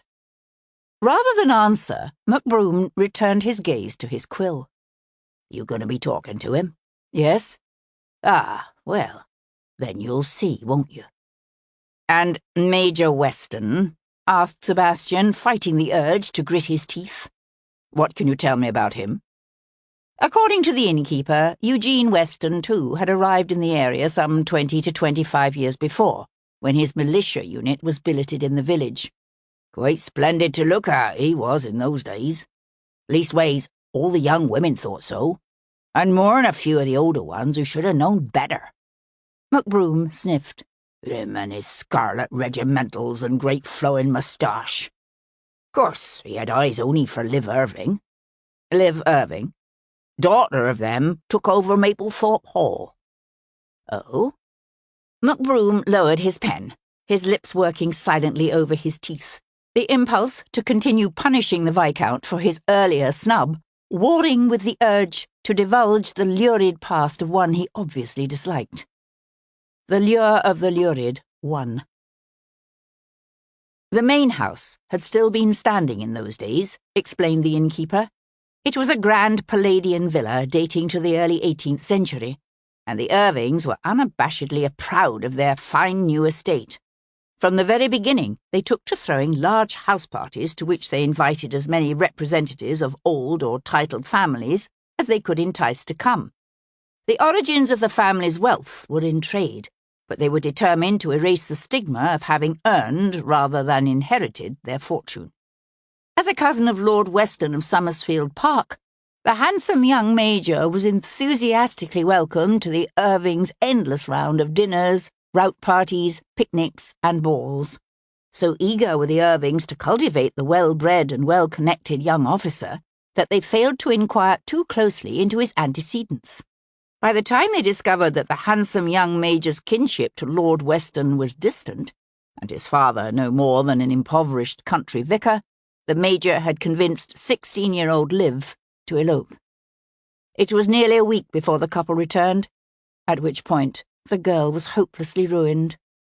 There was nothing the Irvins could do at that point, except put a brave face on it and hope for the best. The Dower House lay at the end of a short drive that wound away from the main Ludlow Road just beyond the crossroads. Built in 1789 for the late Mr. Irving's widowed mother, it was of moderate size, with symmetrically placed windows, a panelled central door, dentil work cornices, and a dormered, hipped roof. The garden was small, but exquisite, with both a formal section enclosed by a high yew hedge and a more natural area given over to wild roses and leucojums and camasias. When Sebastian reined in his chestnuts before the steps, he could see the blackened brick chimneys of Maplethorpe Hall itself, just visible above the tops of the trees in a small spinney. He dropped to the ground. "See if you can find a talkative groom," he told Tom. "I'd be interested to hear the servants' opinion of their master." Tom grinned. "Aye, governor." The front door opened, and Sebastian turned to find the Major himself bounding down the shallow front steps toward him. "Lord Devlin. It is Lord Devlin, yes?" He was dressed quite nattily in a striped silk waistcoat, fine doeskin breeches, gleaming high-top boots, and a well-cut navy blue coat. He still sported a flowing military-style moustache, although its once rich auburn was now beginning to fade to grey. In one hand he carried a crop, as if he'd been on the verge of going out riding. "Major?" said Sebastian with a bow. Yes, yes. The Major bowed low and flashed a wide smile that displayed even white teeth. I was just on my way into the village to see you. Heard you're helping young Rawlins. He's a promising lad, but there's no denying this sort of thing is beyond his capabilities. Far, far beyond."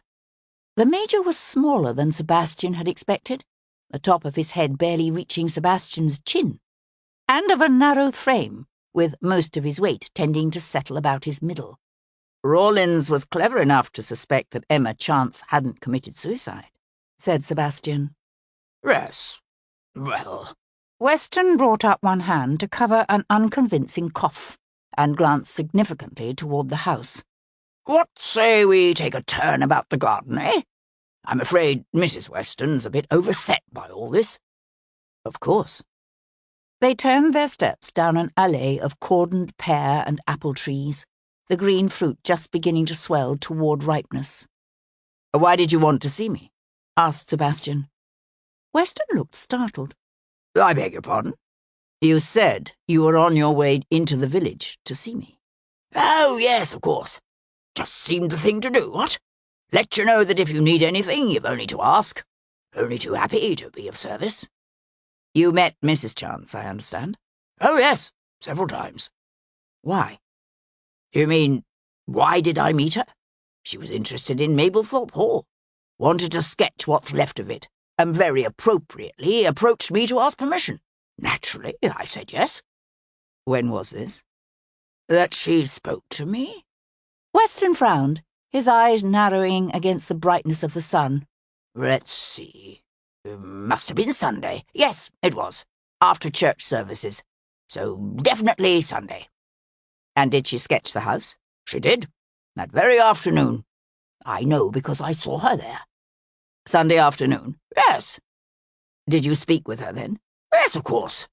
Seemed only polite, eh? Weston's tongue flicked out to wet his lips, his hazel green eyes crinkling with a smile that might once have been charming, but now came off as faintly lecherous. "What did you talk about?" Oh, this and that. She wanted to know more about the house, the way it used to be.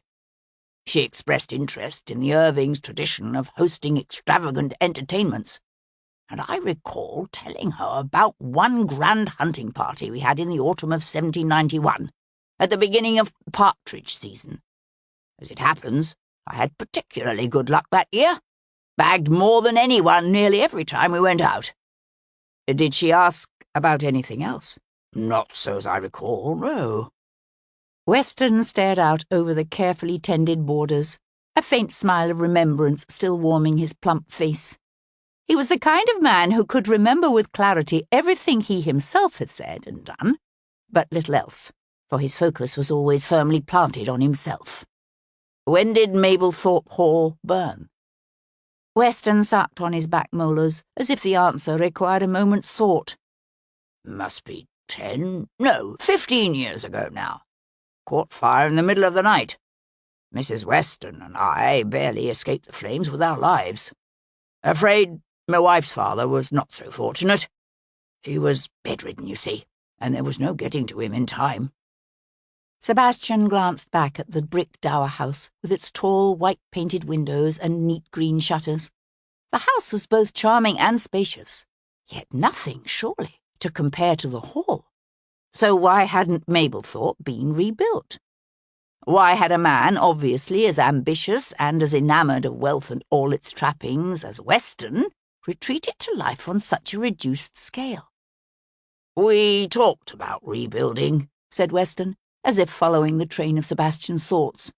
"But somehow we never got around to it. In the end, we realized this place suits us fine. We were never blessed with children, you see." He smiled sadly when he said it, and Sebastian had the feeling it was an explanation he trotted out often, endearingly self-deprecating. faintly tragic, and patently false. I'm sorry. Weston shrugged. My wife keeps busy with the gardens, both here and at the ruins of the old house. It's her passion. He wafted one hand in an expensive arc that took in the exquisite borders backed by towering dark yew hedges. This is all her work. It's lovely. She has a real talent. Again the self-deprecating smile, although this time it hid a venomous barb directed at his wife. So I'm told. I'm afraid it's all just shrubs and flowers to me. When was the last time you saw Emma Chance? The abrupt change in topic appeared to disconcert him. Why, that afternoon, Sunday. Did you know she drew your portrait? A faint, inexplicable hint of colour tinged the Major's cheeks. No, did she indeed? Well, well, well. Did you happen to notice if she had one sketchbook with her, or two? I only recall seeing one. But then she had a canvas satchel with her, so I suppose she could have had another in there. Why? We haven't been able to find the sketchbook she used for buildings and landscapes. No? That's odd. They'd reached the spinney now, a thick stand of young oaks and field maple underplanted with hazel and dog roses and eglantine. Sebastian said, "Who do you think killed her?" It was a question he tended to ask essentially everyone he spoke with. But the Major's reaction was definitely curious. Me? Weston stared blankly at him, jaw slack. Good God, how would I know? She was a pretty little thing. You're certain someone didn't try to have his way with her and simply carried things too far? It struck Sebastian as an unpleasantly euphemistic way to describe an act of attempted rape leading to murder. Why? Have there been instances of that sort around here in the past? Weston gave an odd, forced laugh. Not to my knowledge, no. Mind if I take a look around the grounds of the old hall? Weston's smile faded away into something almost pained. Whatever for? It might help. Sebastian studied the other man's florid, sweat-slicked face. Why? Is there a problem? Weston gave another of his oddly nervous laughs. No, of course not. There's a gardener named Silas Madden. Lives in the old groom's quarters over the stables and also functions as a sort of caretaker. He might try to run you off, but just tell him we spoke. He hesitated a moment, then smiled again as what looked like genuine amusement flooded his face. They say it's haunted, you know. The old house, I mean. By your wife's father? No, from before that. The daughter of the previous owners, the Baldwins, threw herself off the roof. She was their only child, and they died themselves not long afterward of grief. Or at least that's the way the story goes. Why? Why did she do it? The usual. Unrequited love. Weston rolled the last word off his tongue, lingering on the L and vowel sounds in a way that made a mockery of both the word and the emotion it stood for. Sebastian felt his skin crawl. What does the ghost do? The Major's smile altered, became something faintly derisive. Flits across the empty windows, trails her icy fingers down your cheek, alternately shrieks with laughter or sobs hysterically. Or so they say. I wouldn't know. I've neither seen nor heard her. There are those who say she started the fire, knocked over a candle left unattended. So how did the fire actually start? Weston stretched out his upper lip as he used a splayed thumb and forefinger to smooth his flowing moustache. Oh, it was an untended candle, all right. Knocked over by a wind-blown drape when the window was carelessly left open. The ghost makes a much better story, don't you think? And he smiled again, as untroubled by the thought of a grief-stricken girl plunging to her death as by the memory of his dying father-in-law's frantic shrieks on a wild, storm-tossed night.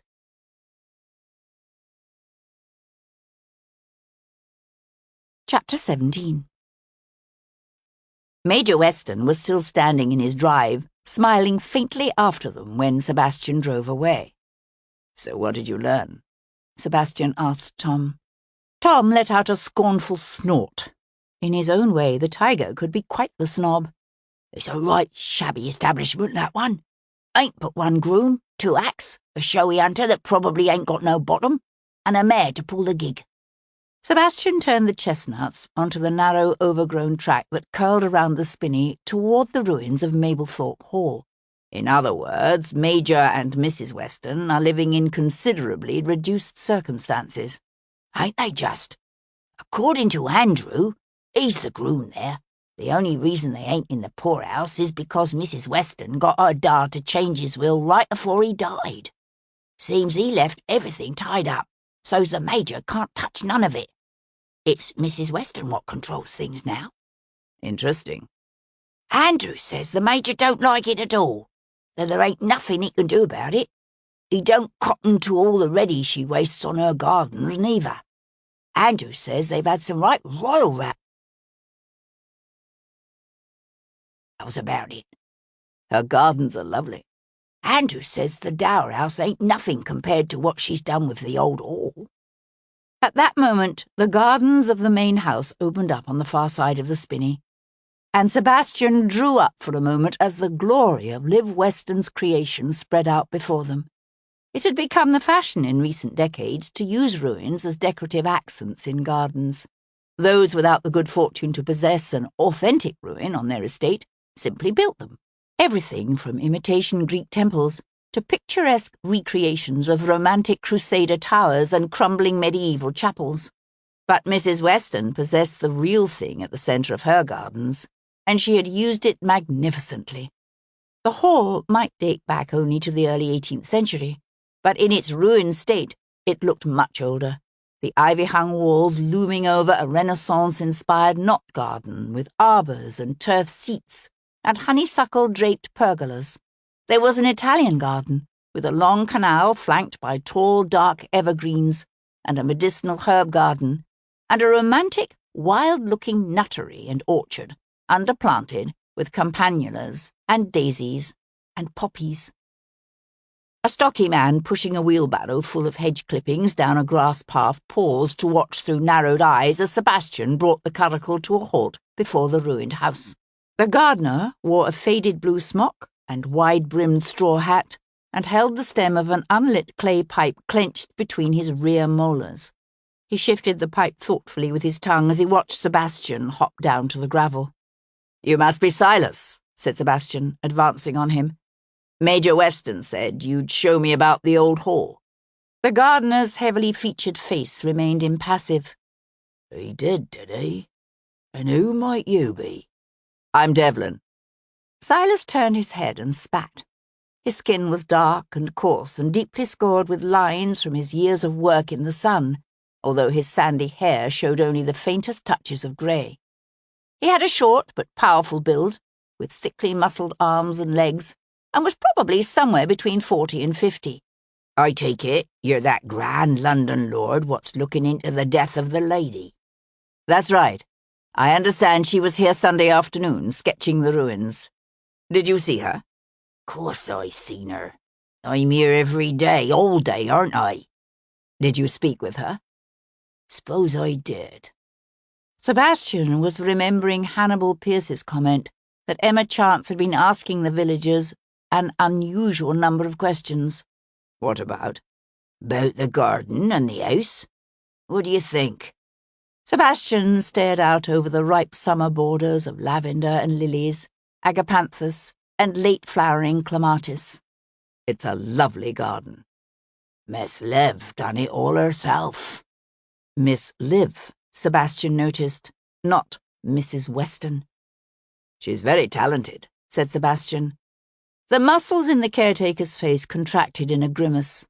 Better than that prancing foreigner the previous Lord Seaton brought in to do the grounds of Northcote Abbey some years back. She's helping the young squire with the gardens at the Grange now. You seen it? Not yet. Course she only started there this spring, so it'll be a while before everything grows up the way it's supposed to. Gardens take time. Time, and a vision for how it'll all look someday. Sebastian nodded to the nearby row of orange trees in tubs. "How long has she been working on the gardens here?" Since the fire. Changed it all around from when Mr. and Mrs. Irvin was alive, she did. The fire must have been a terrible tragedy. A tragedy? Yeah, I guess you could call it that. What would you call it? Silas shrugged and scratched a mosquito bite on his cheek with broken, dirt-encrusted nails. Sebastian said, "Did Emma Chance ask about the fire?" Not so much. She wanted to hear about the days when the Irvins was still alive, about the grand parties they used to have. Oh? Weston had also mentioned house parties, although his focus had been entirely on himself. She was particularly interested in the house party they had the year them frogs nabbed their king and queen and stuck 'em in prison. 1791 again, thought Sebastian. He smiled encouragingly. It must have been grand. Oh, aye, was it ever?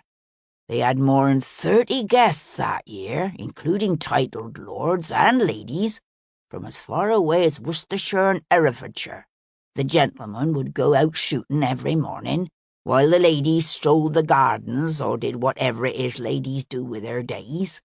And every night there was such a big fancy dinner they had to hire near every woman and girl in the hamlet to help.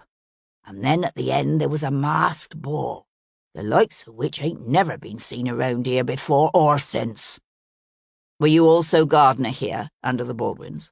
Aye. I was a young lad in those days, I was. Did Mrs. Chance ask about the Baldwins? Not so's I remember, no. Sebastian gazed toward the brick stables and its attached coach house. They were lucky the fire didn't reach the stables. Aye. Some sparks fell on the roof, but we was able to put 'em out. They're still maintained, I see.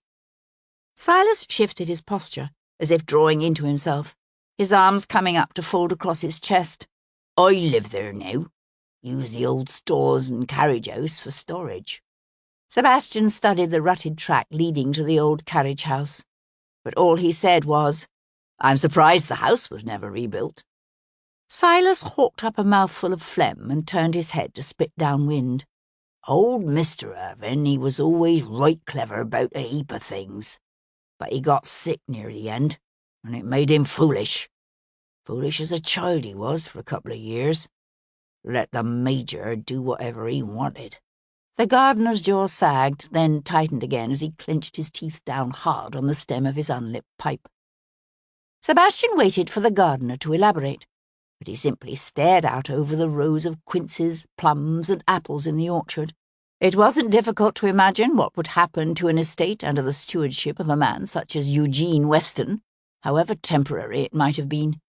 The wonder was that anything was left at all.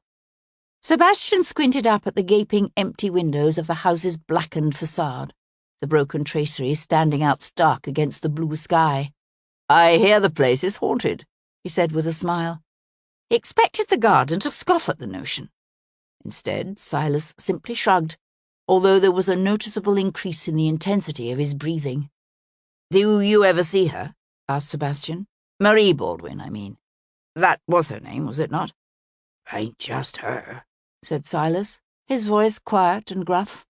"The dead don't rest when they've been done wrong, and there's a heap of folks been done wrong hereabouts. A heap of folks." He turned back to his barrow. "Now you'll have to excuse me. Miss Liv don't pay me to stand about and natter." Sebastian watched the gardener wrap his strong, sun-darkened fists around the handles of his barrow and lean into it, the wheels squealing faintly as he pushed it away. A light breeze kicked up, shifting one of the long tendrils of ivy that hung from the walls of the ruined house. On the surface, the tragedies suffered long ago by the ill-fated inhabitants of Mablethorpe Hall seemed to have nothing to do with Monday's death of Emma Chance beside the River Team. Yet Emma had expressed an unusual interest in the history of this house, and Sebastian understood enough about human nature to suspect that there was probably more to those stories than he'd been told.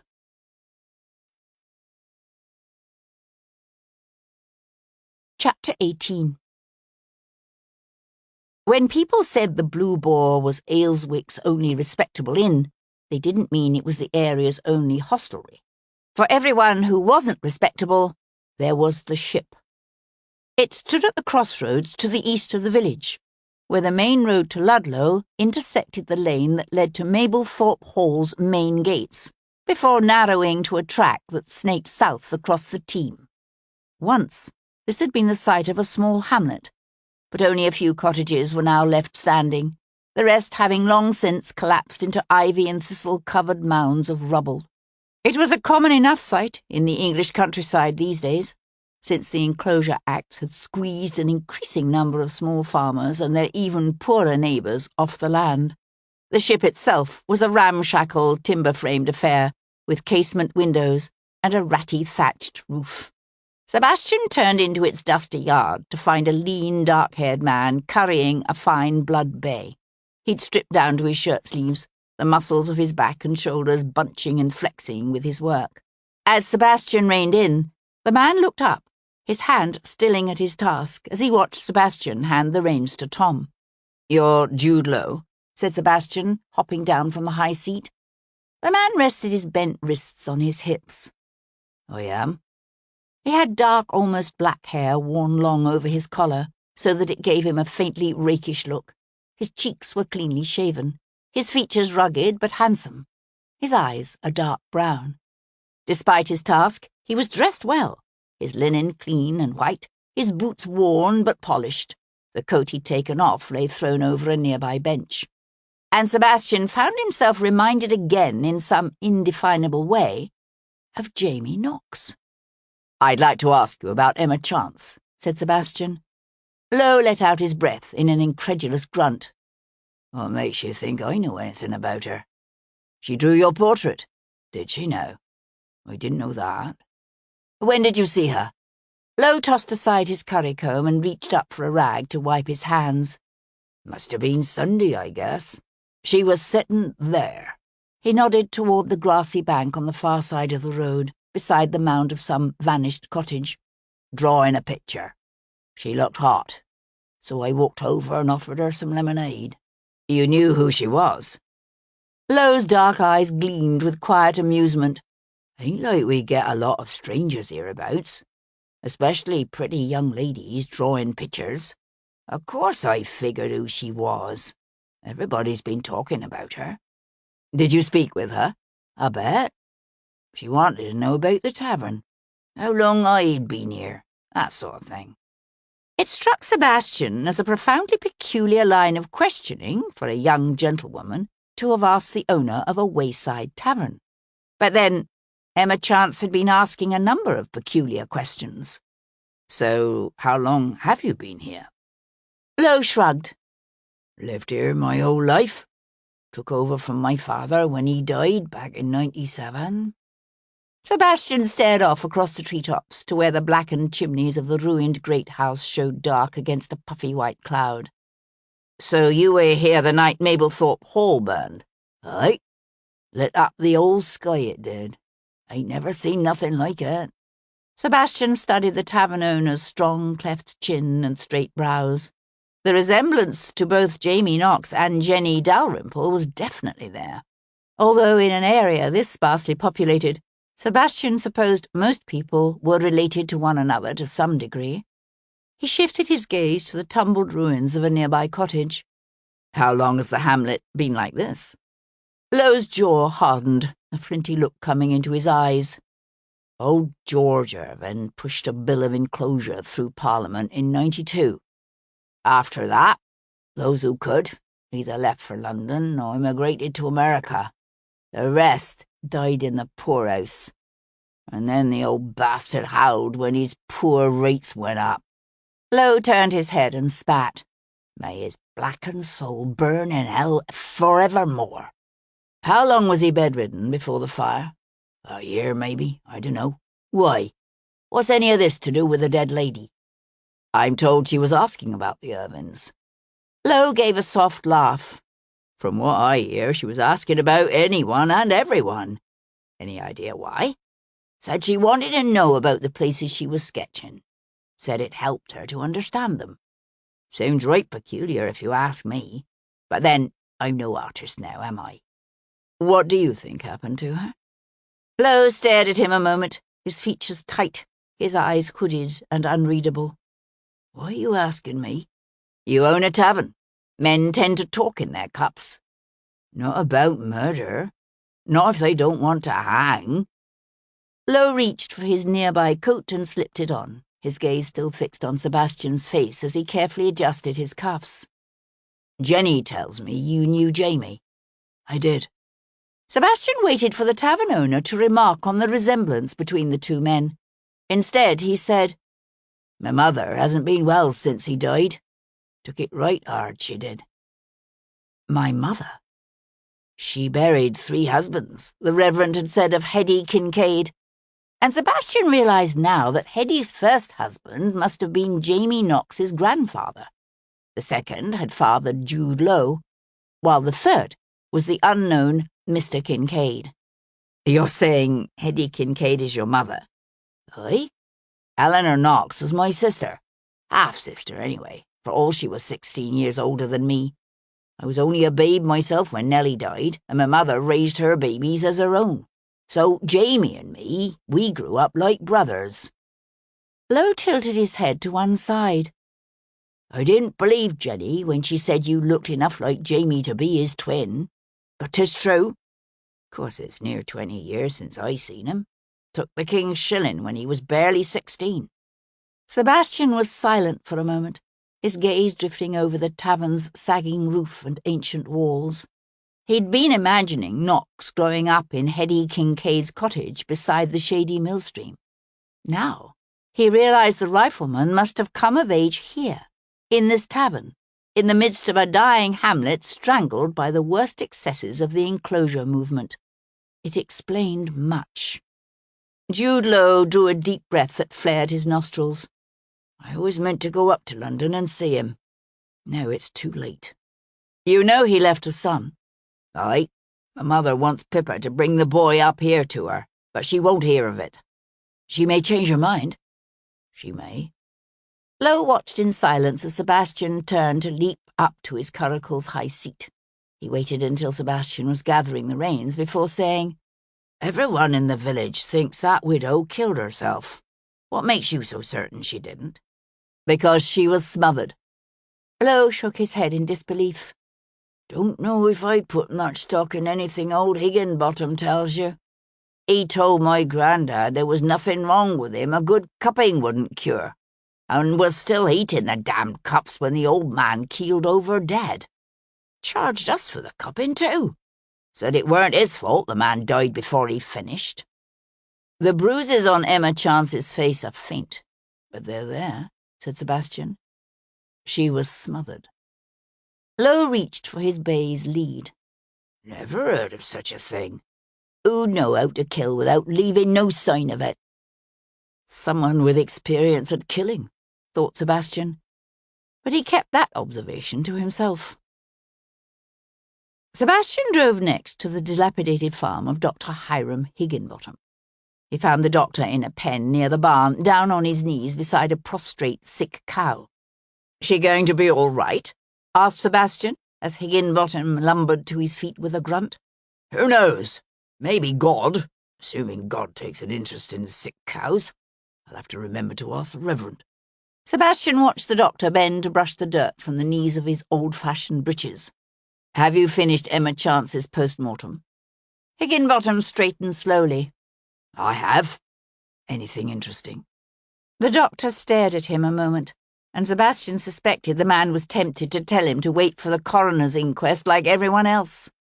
Then a gleam of nasty amusement came into his watery grey eyes, and he jerked his head toward the barn.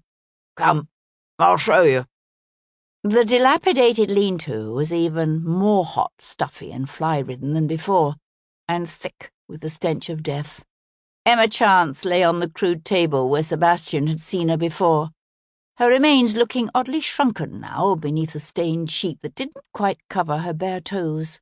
Her clothes formed a jumbled pile on a nearby shelf, beside several dirty, fly-covered tin bowls that held what he realized must be her internal organs.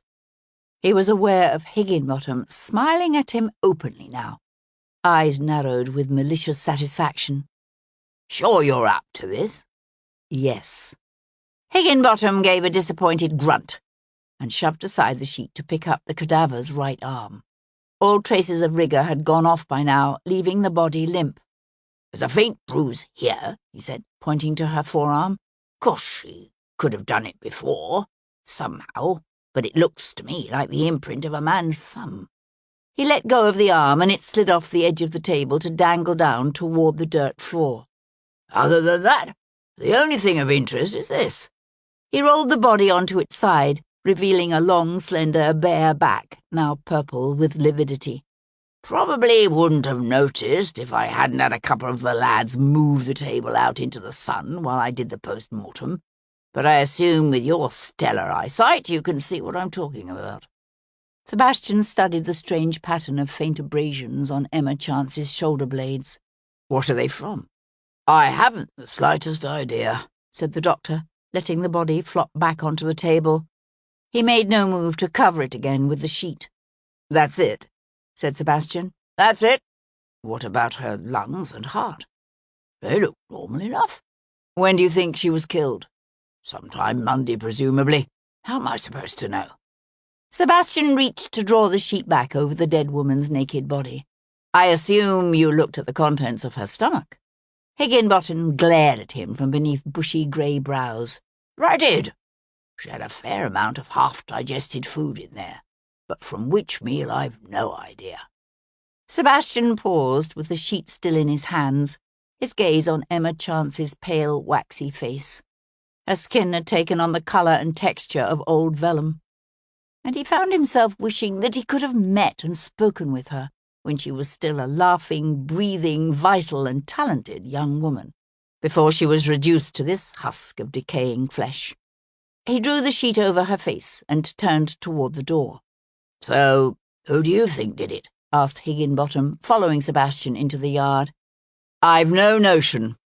Sebastian stood in the late morning sunshine, his face lifted to the light as he sucked clean, fresh air into his lungs.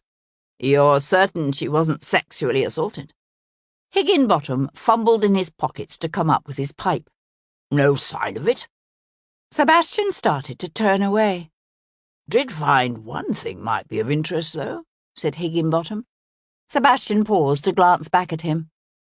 "She was still a virgin. You're certain?" "She was a widow, married 7 years. Higginbottom stared at him, one lip curling in contempt. "I may not know as much as your fancy London doctors, but this is one thing I do know. She was a maid, all right. When it comes right down to it, marriage is just a piece of paper. It's what happens afterward in the marriage bed, if not before, that makes a difference. Fact is, I ain't convinced she's 28 neither, like they're saying. Looks more like 20 or 21 if you ask me. But then what do I know? I'm just an old country doctor with more cows and sheep than patients." Sebastian studied Higginbottom's dirty, unshaven face, the yellow teeth bared now in another of those malicious smiles. "The inquest is still scheduled for Friday." "It is." The smile widened. "You're lucky she's as fresh as she is, seeing as how you're staying at the Blue Boar." Inquests were typically held at inns and public houses, even in London, mainly because they were the only structures capable of holding such a crowd. "I remember last summer when they held the inquest over Nathan Black. Cleared the place out, it did.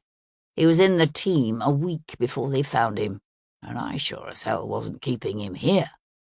Half the jurors cast up their accounts before it was over, although whether that was from the smell or the way he looked, I couldn't tell you." "Have you given the post-mortem results to Squire Rawlins?"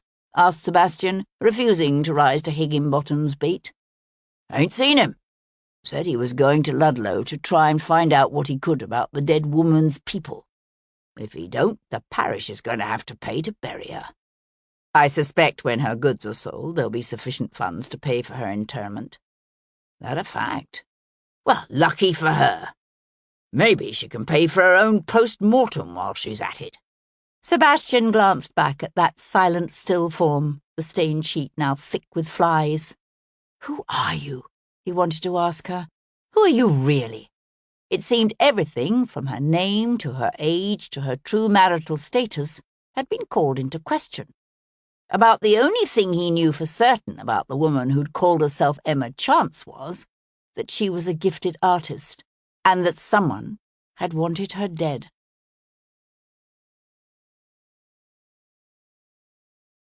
Chapter 19. Shortly after Devlin left for the Dower House that morning, Hero sat down for an interview with a middle-aged chambermaid, Mary Beth Hodge, who, in the process of tidying up, had let slip the information that she'd been born and raised in the nearly abandoned hamlet that lay to the east of Ayleswick. "You're certain this is all right with Mr. McBroom?" asked Mary Beth, nervously eyeing the notebook and pencil in Hero's hands. "It is, yes. I've already spoken to him. I'm interested in knowing more about the effects of the Enclosure Acts on the area. Please sit down and relax and tell me about your hamlet." Mary Beth perched on the edge of one of the chairs near the cold hearth and clenched her hands together in her lap. "It was called Mablethorpe in those days, milady.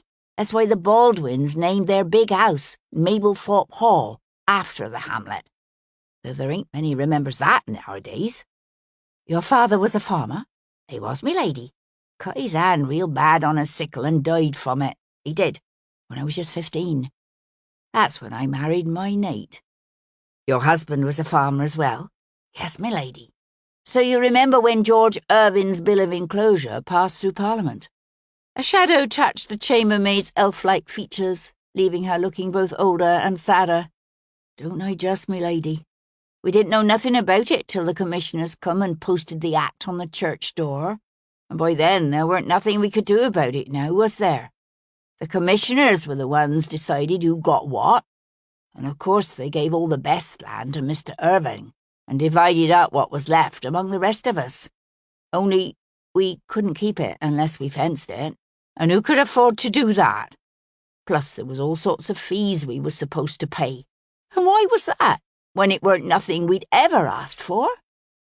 She looked at Hero as if Hero might be able to supply some explanation, but she could only shake her head. Mary Beth said, "It would have been bad enough, them dividing up the furlongs like that, but they took away all our rights to the commons and wasteland too. Nate and me used to keep a cow, we did.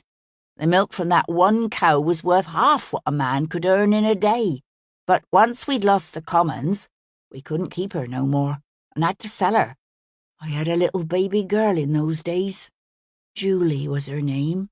I think maybe she'd have lived if we'd still had the cow." "It must have been a very difficult time for you," said Hero, although it was such a woeful understatement that it struck her as almost cruel. Mary Beth nodded and rubbed the heel of her hand against one eye. "Everything was so different after that. We used to cut our firewood and peat from the wasteland, and gather berries there in the summer and nuts in the winter. It was where we'd get the rushes for our lights and the thatch for our roof, and even set our pigs to foraging. But then we didn't have none of that no more. How was we supposed to live?" "Were there any protests, disturbances?" A long silence followed the question. Then Mary Beth said, "He didn't tell you? Mr. McBroom, I mean." Hero knew an uncomfortable prickling of premonition. "Tell me what?" "About the troop of yeomen come up one night when a bunch of the lads had got together. Arrested more'n 20, they did. My Nate and Lucas amongst them." "Lucas?" "Lucas was my boy. Sentenced him to serve in the army, they did, even though he was only 12. Shipped him off to India." The chambermaid dropped her gaze to her lap where her fingers worked, plucking at the cloth of her apron. "Died of a fever when he weren't there more'n a month, or so I heard." "I'm sorry," said Hero, her voice now little more than a whisper. "At least they didn't hang him, like they did my Nate and my brother John, both." Mary Beth drew a shaky breath. "That's when I came here to work at the Blue Boar. Been here ever since. I was lucky, I was. Most folks ended up in the workhouse, or dead." In the silence that followed her words, they could hear Martin McBroom in the distance, shouting at one of the stable boys. "Don't seem right, somehow," said Mary Beth, "to take the land that once belonged to everybody and give it to those who already have so much, just so's they can put a wall around it and arrest anybody dares set foot on it." "It's not right," said Hero. Mary Beth nodded, her lips pressed tightly together, the chords in her throat working as she swallowed hard. "There's a little ditty my Nate used to sing to my Julie before she died. You ever heard it?" And then she began to sing, her voice pure and sweet, but wavering now with the strain of her emotions. "They hang the man and flog the woman that steals the goose from off the common, but let the greater villain loose who steals the commons from the goose. The law demands that we atone when we take things we do not own, but leaves the lords and ladies fine who takes the things that are yours and mine. And geese will still a common lack till they go and steal it back." The aging chambermaid's voice faded away, leaving her staring at the cold hearth. "I have heard it, yes," said Hero, quietly closing her notebook and setting it aside. Although the truth was, she'd heard the first 4 lines, but not the rest. Mary Beth raised her gaze to Hero's face. "I can tell you this, my lady. There weren't nobody around here was sorry the night Mabel thought all burned and took George Irvin with it. Weren't nobody sorry at all."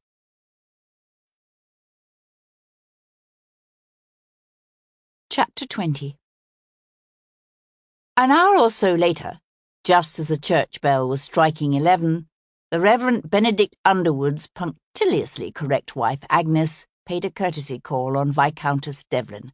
It was the done thing for a vicar's wife to make a formal call on any ladies of stature visiting her husband's parish. Typically, the vicar's wife would leave a card and go away, never expecting to be honoured with an actual visit. So Agnes Underwood was visibly stunned to be invited up to her ladyship's private parlour. The Reverend's wife was a solidly built woman on the tall side, with a long rectangular face and unmemorable features. She had brought her husband a dowry of £200 a year, an additional income most welcome to a clergyman whose living could only be described as meagre. And because she was inordinately proud of this fact, she made certain to impart the information to Hero within minutes of meeting her. "I understand you had Emma Chance to tea," said Hero, handing the vicar's wife a cup of tea sweetened with 3 sugars. "I did, yes. The Reverend invited her to the vicarage the first day she was here. Thought her a taking little thing, and felt sorry for her." Something about the way she said it suggested that Agnes Underwood did not share her reverend husband's opinion, a suspicion that was confirmed when the woman leaned forward as if imparting a secret. "Although, if you ask me, there was something undeniably fast about her. As I told the Reverend, I'm not surprised things ended the way they did." Hero poured herself a cup of tea. "Oh? Why's that?" "Well," said the vicar's wife, her voice throbbing with meaning, "a young woman gallivanting about the countryside with only an Abigail? It's simply not the done thing now, is it, Lady Devlin?" "She was a widow." "Yes, but still. Did she tell you anything about herself?" The Reverend's wife thought about it a moment. "Not really. She mainly asked about the village." "What about the village?" "She was quite interested in the past. I gather her mother visited the area some years ago." "Oh?" It was the first Hero had heard of any previous link between the dead woman and the village. "Did she happen to mention her mother's name?" "Not that I recall, no." Hero thoughtfully sipped her tea. "How long have you been at Daleswick?" 21 years as of last February." "You were here when the Enclosure Act went through Parliament?" "Oh, yes. Turbulent times those were." Parliament had passed thousands of Enclosure Acts over the previous 3 or 4 decades. Because each landlord pursued his own bill through Parliament on an individual basis, the slow erasure of England's ancient common rights had progressed piecemeal, and thus provoked no unified, widespread resistance. But local instances of disorder were not uncommon. "There were some rough elements in the village at one time," the vicar's wife was saying, her small mouth pursed. "I'm afraid they encouraged the others in their foolishness. Firing ricks of hay, tearing down fences and levelling ditches, burning effigies, that sort of thing. but they're mostly all gone now, thankfully. Where did they go? Botany Bay, the lucky ones. The rest are no doubt burning in Hades.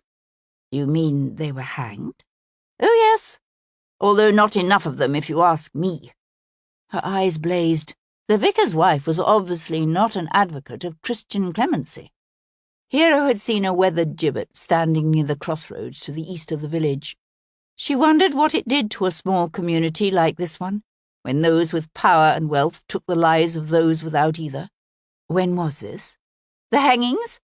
A year or so after I arrived. And that ended it? Oh, yes.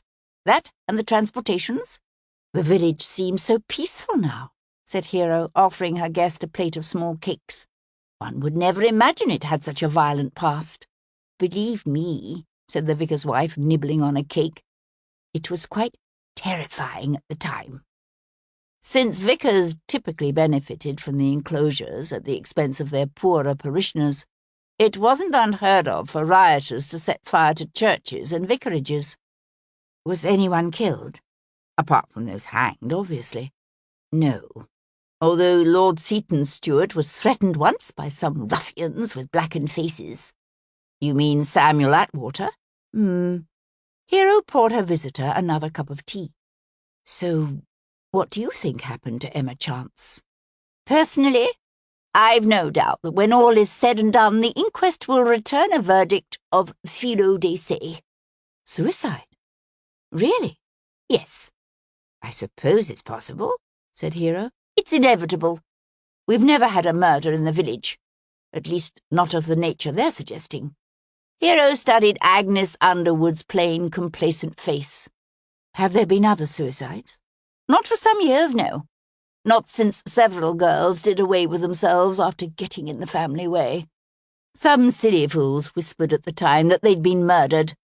But in the end, the inquest found they died by their own hand, as expected. Hero sat forward. Oh? How did they kill themselves? One drowned herself in the mill pond. The other threw herself off the cliffs at Northcote Gorge. When was this?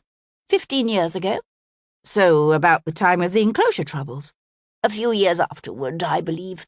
But surely you don't mean to suggest that there is some connection, either between those suicides and the disturbances, or between what happened then and the death of this woman now?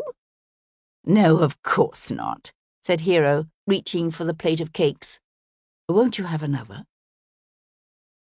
After the vicar's wife bowed herself out with a profusion of flowery compliments and effusive thanks, Hero changed into a walking dress of fine cambric, its hem embellished with a deep flounce edged in pale pink. She laced up a pair of sturdy half-boots, tied on a wide-brimmed straw hat with a pink ribbon, pulled on a pair of fine kid gloves of the same delicate shade, and tucked her parasol under her arm. Then she went for a walk. Following the village's narrow, winding high street, she turned east, skirting the edge of the green where Reuben Dickey sat on his step at the pump house, whittling another in a long line of small wooden animals. He must have a veritable Noah's Ark by now, she decided, watching his fingers move with skilled ease. He glanced up and found her watching him, and though she smiled at him, he quickly ducked his head again in confusion. She opened her parasol, tilted it against the strengthening sun, and walked on. It was her intention to follow the coach road out to the gibbet that stood on the eastern fringe of the village. But as she neared the entrance to the sunken dry that led to the squire's ancient manor house, 3 young lads came pelting down a lavender-edged cottage path toward her. They were shouting and laughing and pushing one another, and were so engrossed in their play that they nearly careened into her. "Oi!" shouted a man, who appeared in the open cottage doorway behind them. "Mind where you're going there, lads, and apologise to her ladyship." "Begging your pardon, me lady," chirped the 3 boys in unison before tearing off again up the road. "If you'll allow me to apologise as well, me lady," said the man. He walked toward her, his head shaking as his gaze followed the 3 lads. He had one of those boyish Irish faces that are both ageless and charmingly engaging, but from the deep laugh lines beside his light grey eyes, she guessed he was probably somewhere in his late 30s or early 40s. He was not, obviously, an ordinary cottager. His worn clothes were those of a gentleman, his speech and manner cultured, his accent only vaguely hinting at a Dublin lilt. "Are they yours?" she asked with a smile. "Oh, no, me lady. Those 3 young tearabouts belong to Jude Lowe, keeper of the ship.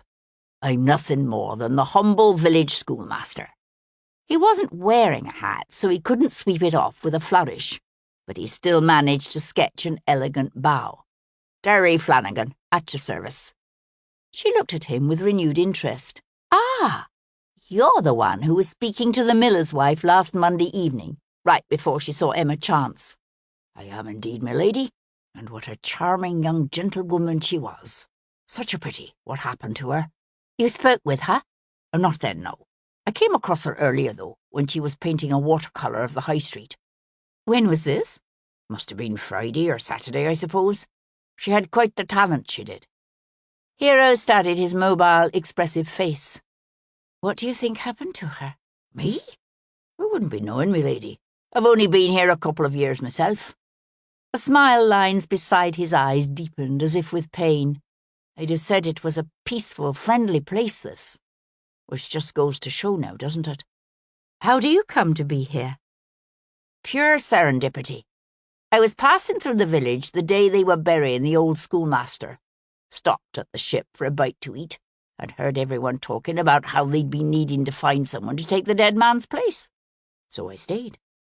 It was an artless tale that glossed over much the teller chose not to dwell on, including where he had been coming from, where he'd been going, and why he'd been content to take up such a lowly position. Some of his pupils might pay for lessons with shillings, but most doubtless paid in kind, and only when they could. "Serendipity indeed," said Hero. Flanagan nodded. "My predecessor had been here 40 years. The old squire brought him in, gave him and me this cottage rent-free." Hero had been thinking of Archie Rowland's father as a drunken boor who foolishly set his horse at a wall he couldn't clear. Now she found she had to readjust that image. It wasn't unknown for landlords to take an interest in educating the children of their tenants and cottagers, but it was uncommon. Most saw the education of the masses either as unnecessary or as a misguided, dangerous folly. Hero started to walk on, then paused to say, "You wouldn't happen to know anything about the gibbet out near the crossroads, would you?" Flanagan's gaze flickered up the gently curving road, empty now in the morning sunlight. "I've heard it was set up for some poor fellow hanged for treason back in the early 90s. They say he was rotting up there for 3 months before somebody cut him down in the middle of the night and buried him who knows where. But I couldn't tell you the details. Folks around here don't like to talk about it much." "It's been standing 20 years. "So I hear. Someone tried to burn it once, but the Major, he had the fire put out. Even as old Silas Madden coat it with tar regularly to help preserve it.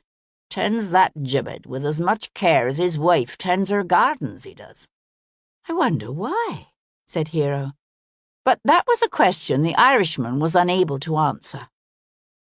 Hero had just passed the last straggling cottage when she became aware of an elegant curricle coming toward her at a fast clip, its driver a down-the-road-looking man in a linen driving coat. He drew up smartly beside her. "May I offer you a lift, my lady?" Hero twirled her parasol. "You're not going in my direction."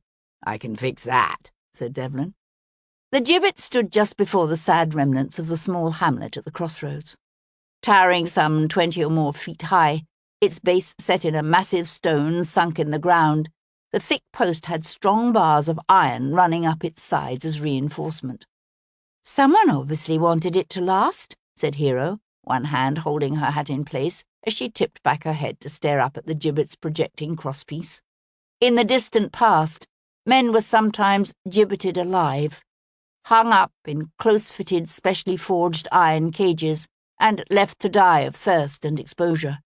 But more often, it was used to display the bodies of executed criminals, both as a way to extend their punishment after death, and as a warning to others. Murderers were sometimes gibbeted, so were traitors and pirates. Care to tell me why you were so eager to walk out here and look at this? Asked Evelyn, watching her. She told him of her interview that morning and her conversation with the vicar's wife. Mr. Flanagan says Major Weston rescued it from some anonymous arson attempt, she said, her gaze on the rusty hook sunk deep into the underside of the tar-blackened arm. I wonder why. Who was gibbeted here?